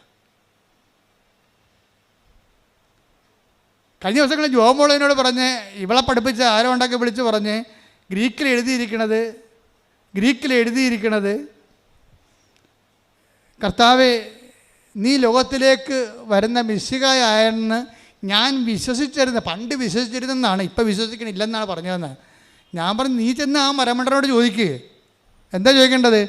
അങ്ങനെയാണെങ്കിൽ പിന്നെ എന്തുകൊണ്ടാണ് നിങ്ങൾ ബൈബിള് അതനുസരിച്ച് തിരുത്തുക? ബൈബിളിൽ ഒരു കാര്യം എഴുതിയിട്ട് ഇവന്മാർ വേറെ കാര്യം പഠിപ്പിക്കുമ്പോൾ ഇവന്മാർ ദൈവത്തിനെതിരെ സംസാരിക്കുകയല്ലേ? വിശ്വാസത്തിനെതിരെ ഇവരുടെ അക്കാഡമിക് ജാട കാരണം ആധ്യാത്മിക തകർച്ച ഉണ്ടാക്കുകയല്ലേ? ഇവരാർക്കും ഉത്തരവാദിത്തം കൊടുത്തത്? ഞാനിവിടെ ശരിക്കും പൂശി. എന്താ കാര്യം വെച്ചാൽ, കർത്താവിൻ്റെ വചനത്തിൽ എഴുതിക്കുന്നത് നമുക്ക് വ്യക്തിപരമായ വ്യാഖ്യാനത്തിനുള്ളതല്ലത്. മർക്കോസ് എന്താ പറഞ്ഞത്? മാർത്ത എന്താ പറഞ്ഞത്? കർത്താവേ, നീ ഇവിടെ ഉണ്ടായിരുന്നെങ്കിൽ എൻ്റെ സഹോദരൻ മരിക്കുകയില്ലായിരുന്നു. പക്ഷേ എന്താ പ്രശ്നം? നീ ദൈവത്തോട് ചോദിക്കണത് അത് നിങ്ങൾ പറയണം. നീ എന്ത് തകർന്നാലും തരിപ്പണമായാലും പറയണം.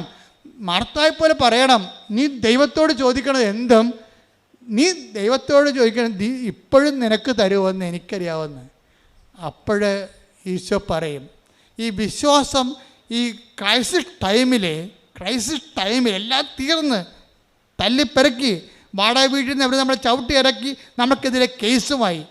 അപ്പോഴും പറയും, കർത്താവേ നീ ദൈവത്തോട് ചോദിക്കണത് എന്തും ദൈവം നിനക്ക് തരുമെന്ന് ഇപ്പോഴും എനിക്കറിയാം എന്ന് നമ്മൾ പറയാം. 100,000 അനുഭവങ്ങൾ, ജനകോടികളും ജന്മാന്തരങ്ങളും അവരുടെ യേശുക്രിസ്തുവിനെ അവർ ജീവിക്കുമ്പോൾ അവരുടെ ജീവിതത്തിൽ മനുഷ്യന് മറക്കാനാവാത്ത, ഒരിക്കലും ദൈവത്തെ അംഗീകരിച്ച് ദൈവത്തിന് അംഗീകരിച്ച് കൊടുക്കാൻ പറ്റാത്ത പല ദുഃഖാനുഭവങ്ങൾ ഉണ്ടാകുമ്പോൾ മാർത്തായെപ്പോലെ ദൈവപൈതലിനെ പറയാൻ കഴിയണം, എന്താണ്, നീ എൻ്റെ അവസ്ഥ ഇതാണ്, ഞാൻ തകർന്ന് തരിപ്പണമായി, ഐ ആം റെഡ്യൂസ്ഡ് ഇൻടു 0 പക്ഷേ ദൈവത്തോട് നീ ചോദിക്കണത് എന്തും ഇപ്പോഴും നിനക്ക് തരുമെന്ന് എനിക്കറിയാം. അതാണ് വിശ്വാസം. അപ്പോഴും സംസാരിക്കും കർത്താവ്, എന്താണ്, നിൻ്റെ സഹോദരൻ ഉയർത്തെഴുന്നേൽക്കും. യെസ്. അപ്പോൾ പറഞ്ഞു, യെസ് മൈ ലോർഡ്, യെസ് അവൻ ഉയർത്തെഴുന്നേൽക്കും. എങ്ങനെയാണ്? അവൾ പറഞ്ഞ കാറ്റഗിസത്തിൽ അവൾക്കറിയാം, എന്താണ്, അന്തിമ നാളിൽ പുനരുദ്ധാനഘട്ടത്തിൽ അവൻ ഉയർത്തെഴുന്നേൽക്കുമെന്ന് എനിക്കറിയാം. അപ്പം ഇപ്പം അവൻ ഉയർപ്പിച്ച് തരണമെന്നല്ല മാർത്ത പറയണത്, ഞാൻ നിന്നെ വിശ്വസിക്കുന്നു, നിത്യജീവന് വേണ്ടി വിശ്വസിക്കുന്നുവെന്ന്. അപ്പോൾ ഈശോ പറയും, Martha, I am the life and resurrection. ഞാനാണ് ജീവൻ, ഞാനാണ് പുനരുദ്ധാനം, നീ ഇത് വിശ്വസിക്കുന്നു. Yes my lord. അപ്പോൾ അവൾ പറയും, യെസ് മൈ ലോർഡ്. ഈ ശവത്തിൻ്റെ നാറിയ ആ സ്ഥലത്ത് നിന്നുകൊണ്ട് ആ ശവക്കാറ്റടിക്കുമ്പോൾ അവൾ പറയും, യെസ് മൈ ലോർഡ്, നീ ലോകത്തിലേക്ക് വരായിരുന്ന മിശിഹായാണെന്ന് ഞാൻ വിശ്വസിക്കുന്നു. അപ്പോൾ ഈശോ കൈ ഉയർത്തി, ലാസറസ് കം ഔട്ട്. അവൻ കൈ ഉയർത്തിക്കൊണ്ട് പറയും, ലാസറേ പുറത്തു വരാൻ. ഈ വിശ്വാസത്തിന് മുമ്പിൽ നീ അകത്ത് നിന്നിട്ട് എനിക്ക് കാര്യമില്ലെന്ന് പറയും. നിന്നെ പുറത്തു കൊണ്ടുവരാൻ കഴിയുമെന്ന് അവൾ വിശ്വസിക്കുന്നു, ഇപ്പോഴും അവൾ വിശ്വസിക്കുന്നു. അതുകൊണ്ട് നീ പുറത്ത് വരണം. ദൈവവേദനേ, നീ തകർന്ന് തരിപ്പണമായാലും, പരാജയത്തിൻ്റെ ഹവമാണത്തിൽ നീ അടക്കപ്പെട്ടിട്ട് നിന്നെ ചീഞ്ഞ മണം പുറത്ത് വന്നാലും, അപ്പോഴും നീ യേശു കർത്താവാണെന്ന് വിശ്വസിച്ചാൽ നിന്നെ കർത്താവ് മൃതത്തിൽ നിന്ന് ജീവനിലേക്ക് കൊണ്ടുവരും. കൈയടിച്ച് ശ്രദ്ധിക്കട്ടെ. ഹല്ലേലൂയ, ഹല്ലേലൂയ, ഹല്ലേലൂയ, മഹത്വം,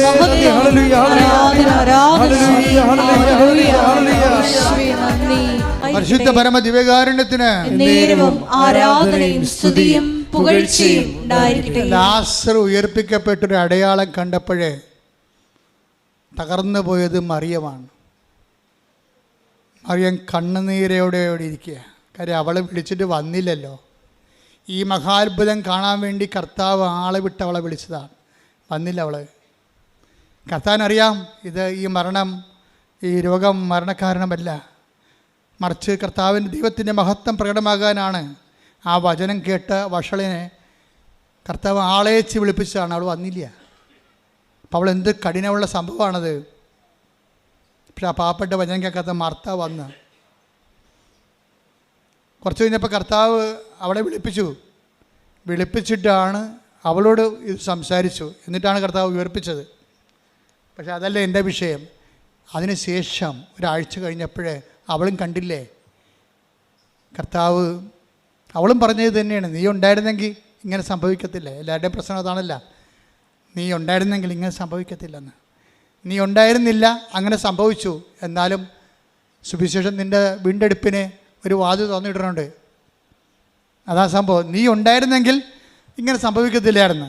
ശരി, സംഭവിച്ചു. നീ ഇല്ലായിരുന്നു, അങ്ങനെ സംഭവിച്ചു എന്ന് പറഞ്ഞുകൊണ്ട് അത് അവസാന വാക്കല്ല. നിൻ്റെ വീണ്ടെടുപ്പിന് ദൈവം ഒരു വാതിൽ തുറന്നിട്ടിട്ടുണ്ട്. I am the door. അതാണ് കർത്താവ് പറഞ്ഞു, ഞാനാണ് വാതിലെന്ന്. കൈയടിക്കട്ടെ, ശ്രദ്ധിക്കട്ടെ.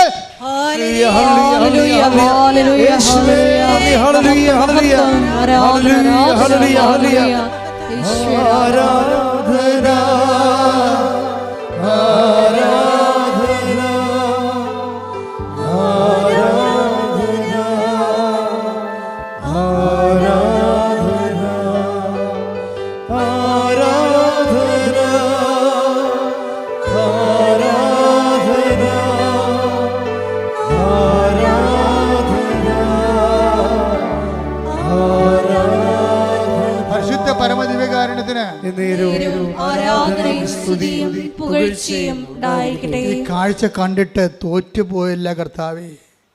അന്ന് മുതൽ അവളെ പിച്ചും പെയ്യുമ്പോൾ കർത്താവെ തോറ്റുപോയി. കർത്താവെ, മറിയത്തിൻ്റെ അനുതാപം തുടങ്ങണം അവിടെ നിന്ന് മുതലാണ്.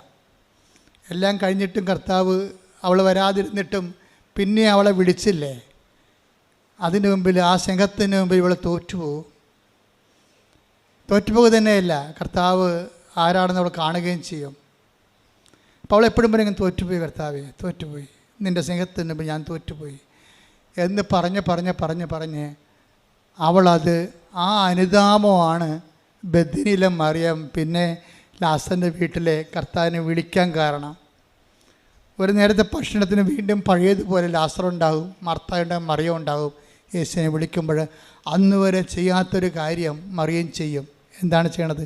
തോറ്റുപോയി കർത്താവേ, നിൻ്റെ സ്നേഹത്തിന് മുമ്പിൽ തോറ്റുപോയെന്ന് പറയാൻ വേണ്ടി ഒരു കുപ്പി നാർദിൻ സുഗന്ധം എടുത്തിട്ട് അവൻ്റെ കാലെ പൂശിക്കൊണ്ടിരിക്കും.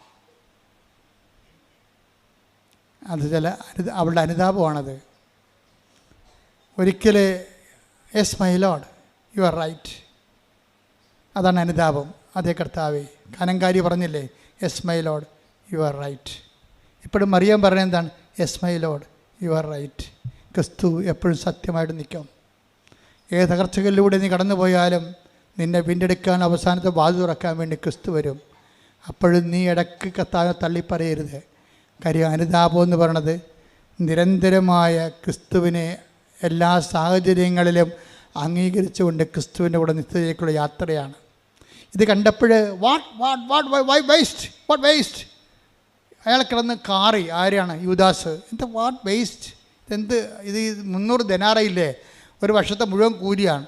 ഇത് പാപസംഘങ്ങൾക്ക് വീട് വെച്ച് കൊടുക്കാൻ പാടില്ല ഞാൻ ചോദിക്കും. അങ്ങനെ ചോദിക്കണവരില്ലേ? ബൈബിൾ പഠിക്കുന്നവർ ധ്യാനകേന്ദ്രങ്ങൾക്ക് പകരം വീട് വെച്ച് കൊടുക്കാൻ പറയുന്ന ആൾക്കാരില്ലേ? എല്ലാ കാലത്തും ഉണ്ടാവും. പെണ്ണുങ്ങളെ കെട്ടിക്കാൻ പാടില്ല എന്ന് പറഞ്ഞിരിക്കുന്ന ആൾക്കാരുണ്ടാവും. യുവദാസന്മാർ എല്ലാ കാലത്തും ഉണ്ടാവും. പക്ഷേ അതിന് പകരം നമുക്ക് വീട് വെച്ച് കൊടുക്കാം, മക്കളെ കെട്ടിച്ച് കൊടുക്കാം, പക്ഷേ അത് സുവിശേഷത്തിന് പകരമാകത്തില്ല. അപ്പോൾ അത് സുവിശേഷത്തിന് പകരമാകാത്ത കാരണം യൂദാസിനോട് ഈശോ അഡ്രസ്സ് ചെയ്യും. അവനോട് അഡ്രസ്സ് ചെയ്യേണ്ട ഒരു കാര്യമില്ല, ഞാനാണ് അഡ്രസ്സ് ചെയ്യത്തില്ല, അവനോട് മിണ്ടാതിരിക്കുകയുള്ളൂ. നമുക്കെന്തിനാണ് ഈ പറഞ്ഞോട് സംസാരിക്കേണ്ട ആവശ്യം? Why you should waste my time. പക്ഷേ എല്ലാവർക്കും വേണ്ടി കർത്താവ് അവനോട് സംസാരിക്കും. എന്താ പറഞ്ഞത്? ജൂഡാസ്, എൻ്റെ നീ അത്തരം നെഞ്ചുവേദന എടുക്കേണ്ട കാര്യമൊന്നുമില്ല കരുതി. നീ വലിയ റാഷണാലിറ്റി കളിച്ചിട്ടും നാട്ടുകാരുടെ മുമ്പിൽ വലിയ സാമൂഹ്യ പരിഷ്കർത്താവേണ്ട കാര്യമൊന്നുമില്ല. എൻ്റെ ശവസംസ്കാരത്തിന് വേണ്ടി ഇത് ചെയ്തതെന്ന് നീ കരുതി വെച്ചാൽ മതി, വണ്ടി വിട്ടേക്കാൻ പറയും. എൻ്റെ ശവസംസ്കാരത്തിന് വേണ്ടി. പക്ഷേ നീ ഒരു കാര്യം മനസ്സിലാക്കണം. എന്താ കാര്യം? നീ അതിനെ മനസ്സിലാക്കേണ്ട കാലങ്ങളാണ് നിനക്ക് വരാൻ പോണത്. എൻ്റെ സുവിശേഷം എവിടെയെങ്കിലും പറയുക, take the word of God. Mathai 26:13 സത്യമായി ഞാൻ നിങ്ങളോട് പറയുന്നു, സത്യമായി ഞാൻ നിങ്ങളോട് പറയുന്നു, ലോകത്തിൽ എവിടെയെല്ലാം ഈ സുവിശേഷം പ്രസംഗിക്കപ്പെടുമോ അവിടെയെല്ലാം ഇവൾ ചെയ്ത കാര്യവും ഇവളുടെ സ്മരണയ്ക്കായി പ്രസ്താവിക്കപ്പെടും. അപ്പൊ ഇത് നാർദിൻ സുഗന്ധതൈലം കെട്ട് വിറ്റ് പെണ്ണ് കെട്ടിക്കണതും, പെണ്ണുങ്ങളെ മക്കളെ കെട്ടിക്കണതും, ജോലി വാങ്ങിച്ചു കൊടുക്കണതും, വീട് വെച്ച് കൊടുക്കണതും ഒക്കെ അല്ല പ്രശ്നം. അത് സെക്കൻഡറി ആയിട്ട് ഇതിൻ്റെ ഫലങ്ങളായിട്ട് വരണതാണ്. ആദ്യം വേണ്ടത് എന്താണ്? സുവിശേഷം പ്രചരിക്കപ്പെടണം. ഏറ്റവും വലിയ കാരുണ്യം എന്ന് പറഞ്ഞാൽ, കാരുണ്യപ്രവൃത്തി എന്ന് പറഞ്ഞാൽ എന്താണെന്നറിയാവോ? സുവിശേഷം കൈമാറ്റം ചെയ്യപ്പെടുന്ന ഏറ്റവും വലിയ കാരുണ്യപ്രവൃത്തി. കരുണയുടെ വർഷത്തിൽ കർത്താവ് എനിക്ക് തന്ന വെളിപാട് ഞാൻ അന്നത്തെ സുവിശേഷത്തിൽ പറഞ്ഞിട്ടുണ്ട്. കാരുണ്യപ്രവൃത്തി എന്ന് പറയണത് കർത്താവിനെ അറിയാത്തവരെ അറിയിക്കുന്നതും അറിഞ്ഞവരെ ആഴപ്പെടുന്നതുമാണ്. അതുകൊണ്ട് ഈ സുവിശേഷം ലോകം മുഴുവൻ പ്രഘോഷിക്കപ്പെടുമ്പോഴും നിൻ്റെ പേര് പറയും, വേറെ രീതിയിലാണ് പറയണത്, പക്ഷേ ഇവളുടെ പേര് പറയും. അത് പ്രഘോഷിക്കപ്പെടുന്നതിൻ്റെ ഭാഗമായിരിക്കും. സുവിശേഷ പ്രഘോഷത്തിൻ്റെ ഭാഗമായിട്ടായിരിക്കും ഇവളുടെ അനുതാപം ഇനി പ്രഘോഷിക്കപ്പെടാൻ പോകുന്നതെന്ന് പറയും. അവൾക്ക് ചെയ്യാൻ കഴിയണം അവൾ ചെയ്തു, അവൾക്ക് ചെയ്യാൻ കഴിയണം അവൾ ചെയ്തു. അവളുടെ ചെയ്തതിനെ, അവളുടെ അനുതാപത്തെ ദൈവം അംഗീകരിക്കും. എന്താ കാര്യം? ലാസർ ഉയർത്തപ്പോൾ നീ ലോകത്തിലേക്ക് വരായിരുന്ന മിശിഹായാണ്, നീ ദൈവത്തെ മനുഷ്യൻ മരിച്ചാലും ഉയർത്തെഴുന്നേൽപ്പിക്കുന്ന ദൈവമാണെന്ന് അവൾ നേരിട്ട് കണ്ടപ്പോൾ അവനിൽ വിശ്വസിക്കുന്നവന് നിത്യജീവനുണ്ടെന്ന് മാർത്തായെപ്പോലെ അവൾ ഏറ്റു പറഞ്ഞതാണ്. കർത്താവിൻ്റെ കാലത്ത് പാദങ്ങളിൽ പൂശിയ അനുതാപത്തിൻ്റെ സുഗന്ധ തൈലമെന്ന് പറയുന്നത് നിത്യതയ്ക്ക് വേണ്ടിയുള്ള അച്ചാരമാണ്. കൈയ്യടിക്കട്ടെ, സ്തുതിക്കട്ടെ, ഹല്ലേലൂയ.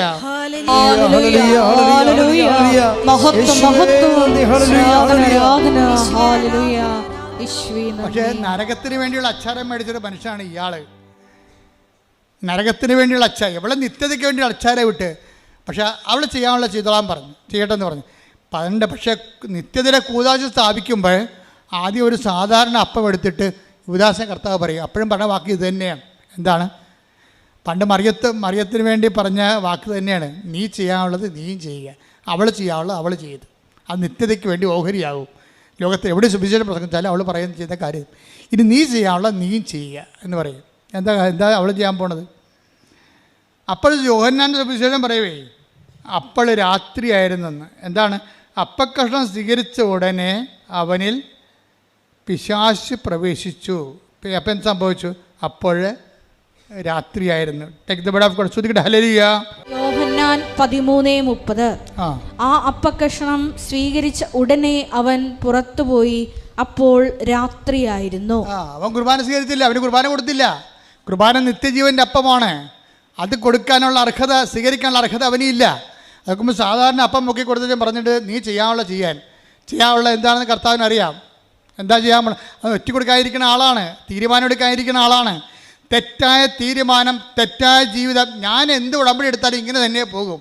അപ്പം തന്നെ നീ യൂദാസായില്ലേ? ദൈവത്തിനെ വഞ്ചിക്കാൻ വേണ്ടി വന്ന് കുത്തിയിരിക്കണ പോലെ ആയില്ലേ? ഞാൻ എന്ത് ഉടമ്പടി എടുത്താലും ഇങ്ങനെ തന്നെ പോകത്തുള്ളൂ. ചിലപ്പോൾ നീ ഭർത്താവിനോട് പറയും, ചില ഭാര്യയോട് പറയും, എന്തുടമ്പടി എടുത്താൽ ഞാൻ ഇങ്ങനെ പോകത്തുള്ളൂ എന്ന് പറയും. അതിൻ്റെ അർത്ഥം എന്താ? ഇവൻ ഏത് കുർബാനയ്ക്ക് കൂടിയാലും ഇവൻ്റെ തീരുമാനം മാറ്റത്തില്ല. അത് കർത്താവിനറിയാം. അതുകൊണ്ട് ഇവന് ഗെറ്റ് ഔട്ട് അടിക്കും കുർബാനയെന്ന്.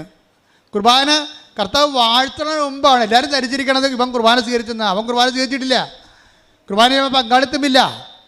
നേരത്തെ പറഞ്ഞു, കാല് കഴുകിയപ്പോൾ പറഞ്ഞു, ഞാൻ നിന്നെ കഴുകുന്നില്ലെങ്കിൽ, എൻ്റെ വചനം പോലെ നീ ശുദ്ധീകരിക്കുന്നില്ലെങ്കിൽ നിനക്കെന്നെ അവിടെ പങ്കുണ്ടാകത്തില്ലെന്ന് പറഞ്ഞു. ആ പങ്കില്ലെന്ന് പറഞ്ഞ് എടുത്ത് കൊടുക്കുകയാണ്. അവൻ അപ്പം തന്നെ പോയി. വചനം പറയണത്? യോഹന്നാൻ പറയും, and there was night there. Then there was night. അപ്പോൾ രാത്രിയായിരുന്നു. രാത്രി നടക്കണം എന്താണ്? അവൻ വീഴുമെന്ന് ഉറപ്പല്ലേ? യുദാസ് ഇറങ്ങിപ്പോകുമ്പോൾ രാത്രിയാണെന്ന് പറയും. എന്താ രാത്രിയാണെന്ന് പറയണത്? അവൻ വീഴാൻ പോണെന്നതിൻ്റെ അർത്ഥം. യോഹന്നാൻ 11:10 എടുത്ത്. യോഹന്നാൻ 11:10. രാത്രി നടക്കുന്നവൻ തട്ടി വീഴുന്നു. അപ്പൊ 13:30 എന്താ ഇരിക്കണത്? യൂദാസ് പുറത്തോട്ട് ഇറങ്ങിയപ്പോൾ പറയാണ് അപ്പോൾ രാത്രിയായിരുന്നെന്ന്. അതിന് മുമ്പ് തന്നെ ഈശോ പറഞ്ഞ് ഇനി രാത്രി വരാൻ പോകുന്നുണ്ട്, ഒരാൾ രാത്രിയിലോട്ട് ഇറങ്ങി പോകാൻ പോകുന്നുണ്ട്, യവൻ വീഴാൻ പോകണമെന്നാണ്. അതാണ് ഈശോ നേരത്തെ പറഞ്ഞു. 11:10 പറയുന്നുണ്ട് രാത്രി നടക്കുന്ന. ഓർക്കുക, ക്രിസ്തുവിനെ കൂടാതെ നീ നടക്കാൻ തീരുമാനിച്ച രാത്രി നടക്കുന്നവനാണ്. ഇന്നലെ നാളെ വീഴും. ഒരുപക്ഷെ നീ ഇവിടെ വിവരമുള്ളവനാകാം, ഒരുപക്ഷെ നീ അവാർഡ് വാങ്ങിക്കാം, ഒരുപക്ഷെ നീ പണം ഉള്ളവനാകാം. പക്ഷേ നിൻ്റെ നിത്യത രാത്രിയിലാണ്. രാത്രിയിലെ ആ നിത്യതയ്ക്കുള്ള വഴികളിൽ ഇന്നലെ നാളെ നീ തട്ടി വീണിരിക്കും. ദാറ്റ് മീൻസ് നിനക്ക് ഷെയർ ഇല്ലെന്നർത്ഥം. കർത്താവിൻ്റെ ഓഹരിയിൽ ഓർമ്മിച്ച് വേണം കർത്താവിൽ ഇവിടെ നിൽക്കാനും നടക്കാനും. ദൈവം നിങ്ങളെ അനുഗ്രഹിക്കട്ടെ. നിത്യമായ അനുതാപമാണ് ഉടമ്പടിയുടെ സമർത്ഥമായ ആധ്യാത്മികത. മക്കളെ, ഒരു കൈ ഇടത് നെഞ്ചിലും വലത് കൈ ഹൃദയ ശിരസിലും വെച്ചുകൊണ്ട് ഇവിടെ തീർത്ഥാടനത്തിലുള്ളവരും ഓൺലൈനിലുള്ളവരും പ്രാർത്ഥിക്കുക. അച്ഛൻ പ്രാർത്ഥിക്കുമ്പോൾ നിങ്ങളുടെ രോഗങ്ങളും നിങ്ങളുടെ ജീവിതാവസ്ഥകളുടെ മേലും ദൈവികമായ ശക്തി ആവശ്യിക്കുന്ന സമയമാണ്. ശ്രുതികട ഹല്ലേലൂയ. എൻ്റെ കർത്താവിൻ്റെ ഉന്നതമായ നാമത്തിൽ കർത്താവേ, നിന്റെ വിശുദ്ധ പൗരോഹിത്യത്തെ മഹത്വപ്പെടുത്തണമേ. കർത്താവേ, സഭയിലുള്ള സാന്നിധ്യം പ്രകടമാക്കണമേ. ശ്രുതികട മക്കളെ, ശ്രുതികട ഹല്ലേലൂയ. കർത്താവേ, നിന്റെ തിരുമുറിവാടുന്ന വലതുകരം, ആണിപ്പെടുതാടുന്ന അത്ഭുതകരം ഓരോ മകൻ്റെ മേലും വെക്കണമേ. ഉച്ച മുതൽ ഉള്ളംകാല് വരെ കർത്താവിൻ്റെ രക്തം പടരട്ടെ. ഉച്ച മുതൽ ഉള്ളംകാല് വരെ കർത്താവിൻ്റെ രക്തം പടരട്ടെ. എല്ലാ കോശങ്ങളിലും പേശികളിലും കർത്താവിൻ്റെ രക്തം പടരട്ടെ. ദൈവത്തിന്റെ കരുണ ചൊരിയട്ടെ. സ്തുതിക്കട്ടെ. ഹല്ലേലൂയ, ഹല്ലേലൂയ, ഹല്ലേലൂയ, ഹല്ലേലൂയ. മഹത്വം, മഹത്വം, ആരാധന, ആരാധന. ഹല്ലേലൂയ, യേശുവേ നന്ദി, യേശുവേ ആരാധന. ഹല്ലേലൂയ, ഹല്ലേലൂയ, ഹല്ലേലൂയ. കർത്താവേ, നിന്റെ ഉന്നതമായ നാമത്തിന് സ്വസ്ത്രം. സ്തുതിക്കട്ടെ മക്കളെ, സ്തുതിയുടെ മക്കളെ. ഹല്ലേലൂയ, ഹല്ലേലൂയ, ഹല്ലേലൂയ. കർത്താവേ, നിന്റെ ഉന്നതമായ നാമത്തിന് സ്വസ്ത്രം ചെയ്യുന്നു. കർത്താവേ, നിന്റെ തിരുമുറിവാടുന്ന വലതുകരം മകൻ്റെ ശിരസിൽ വെക്കണമേ, മക്കളുടെ ശിരസിൽ വെക്കണമേ. സന്ധ്യബന്ധങ്ങളിലെ കർത്താവിൻ്റെ രക്തം നിറയട്ടെ. അച്ഛൻ ഓരോ പ്രാർത്ഥനകൾ പ്രാർത്ഥിക്കുമ്പോഴും കർത്താവിൻ്റെ രക്തം നിറയട്ടെ എന്ന് ഉച്ചത്തിൽ പറയണം. നിങ്ങളുടെ സന്ധ്യബന്ധങ്ങളിലെ രക്തം നിറയട്ടെ. മാംസപേശികളിലെ കർത്താവിന്റെ രക്തം നിറയട്ടെ. രക്തഞരമ്പുകളിലെ കർത്താവിന്റെ രക്തം നിറയട്ടെ. ആന്തരിക അവയവങ്ങളിലെ കർത്താവിന്റെ രക്തം നിറയട്ടെ. ഉച്ചി മുതൽ ഉള്ളങ്കാല് വരെ കർത്താവിന്റെ രക്തം നിറയട്ടെ. മാരക രോഗങ്ങളിലെ കർത്താവിന്റെ രക്തം നിറയട്ടെ. തീരാവേദികളിലെ കർത്താവിന്റെ രക്തം നിറയട്ടെ. സഭയുടെ അധികാരത്തിൽ കുരിശിന്റെ അടയാളത്തിലെ ദൈവത്തിന് സത്യ സൗഖ്യം പ്രാപിക്കട്ടെ.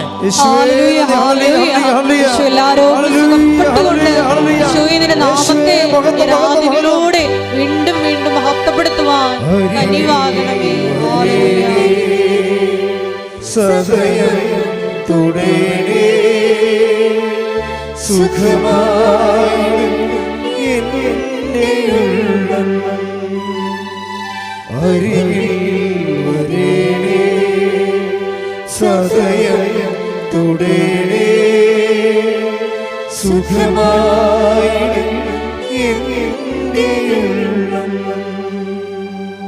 എൻ്റെ മക്കളെ, ജോലിയില്ലാത്തവര്, വീടില്ലാത്തവര്, വഴിയില്ലാത്തവര്, ജപ്തി നടപടി നേരിടുന്നവർ, മക്കളില്ലാത്തവർ, വിവാഹം ഒത്തുവരാത്തവർ, സാമ്പത്തികമായ വിഷമതകൾ അനുഭവിക്കുന്നവർ, മാനസിക രോഗങ്ങൾ അനുഭവിക്കുന്നവർ, അതുപോലെ തന്നെ വിവാഹം ഒത്തുവരാത്തവർ, ഡൈവേഴ്സിന് വേണ്ടി കേസ് കൊടുത്തിരിക്കുന്നവർ, വീണ്ടും ഒരുമിച്ച് താമസിക്കണമെന്ന് ആഗ്രഹിക്കുന്നവർ, വിസയ്ക്ക് പണം കൊടുത്തവർ, പോകാൻ പറ്റാത്തവർ, തിരിച്ചു വരാൻ പറ്റാത്തവർ, ജയിലിലാകപ്പെട്ടവർ, അങ്ങനെ എല്ലാ മേഖലയുള്ളവർ അത് വിടുതലിന് വേണ്ടി ശ്രദ്ധിക്കട്ടെ. ഹല്ലേലൂയ, ഹല്ലേലൂയ, ഹല്ലേലൂയ, ഹല്ലേലൂയ.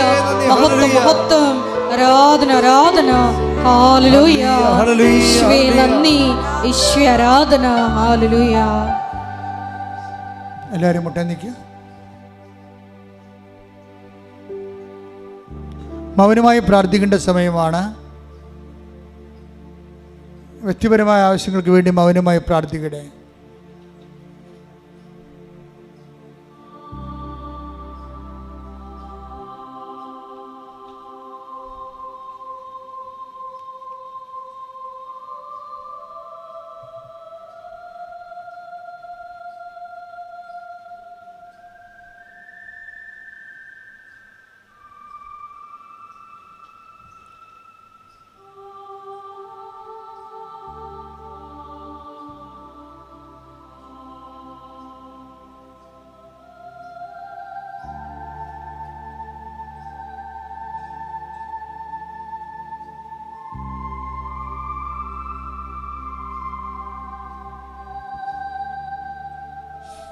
ശിരസ്സ് നമിച്ച് നമുക്ക് ദിവ്യകാരുണ്യനാഥന്റെ ആശീർവാദം സ്വീകരിക്കാം.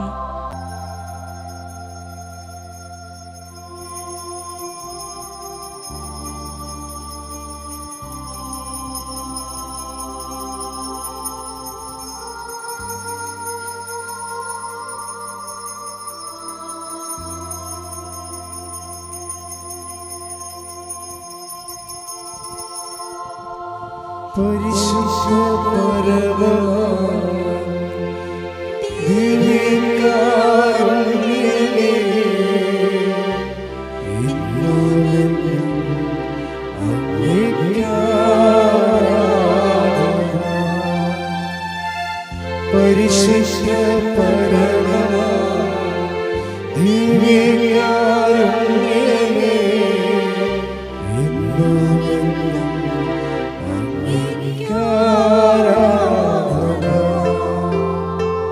പരിശുദ്ധ പരമ ദിവ്യകാരുണ്യമേ എന്നുമെന്നും അങ്ങേക്ക് ആരാധന. പരിശുദ്ധ പരമ ദിവ്യകാരുണ്യമേ എന്നുമെന്നും അങ്ങേക്ക് ആരാധന. പരിശുദ്ധ പരമ ദിവ്യകാരുണ്യമേ എന്നുമെന്നും അങ്ങേക്ക് ആരാധന. പരിശുദ്ധ പരമ ദിവ്യകാരുണ്യമേ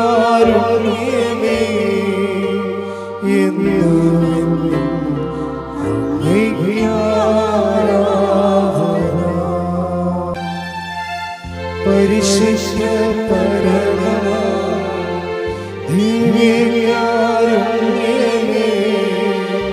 എന്നുമെന്നും അങ്ങേയ്ക്കാരാധന. പരിശുദ്ധ പരമമാ ദിവ്യകാരുണ്യമേ, എന്നുമെന്നും അങ്ങേയ്ക്കാരാധന.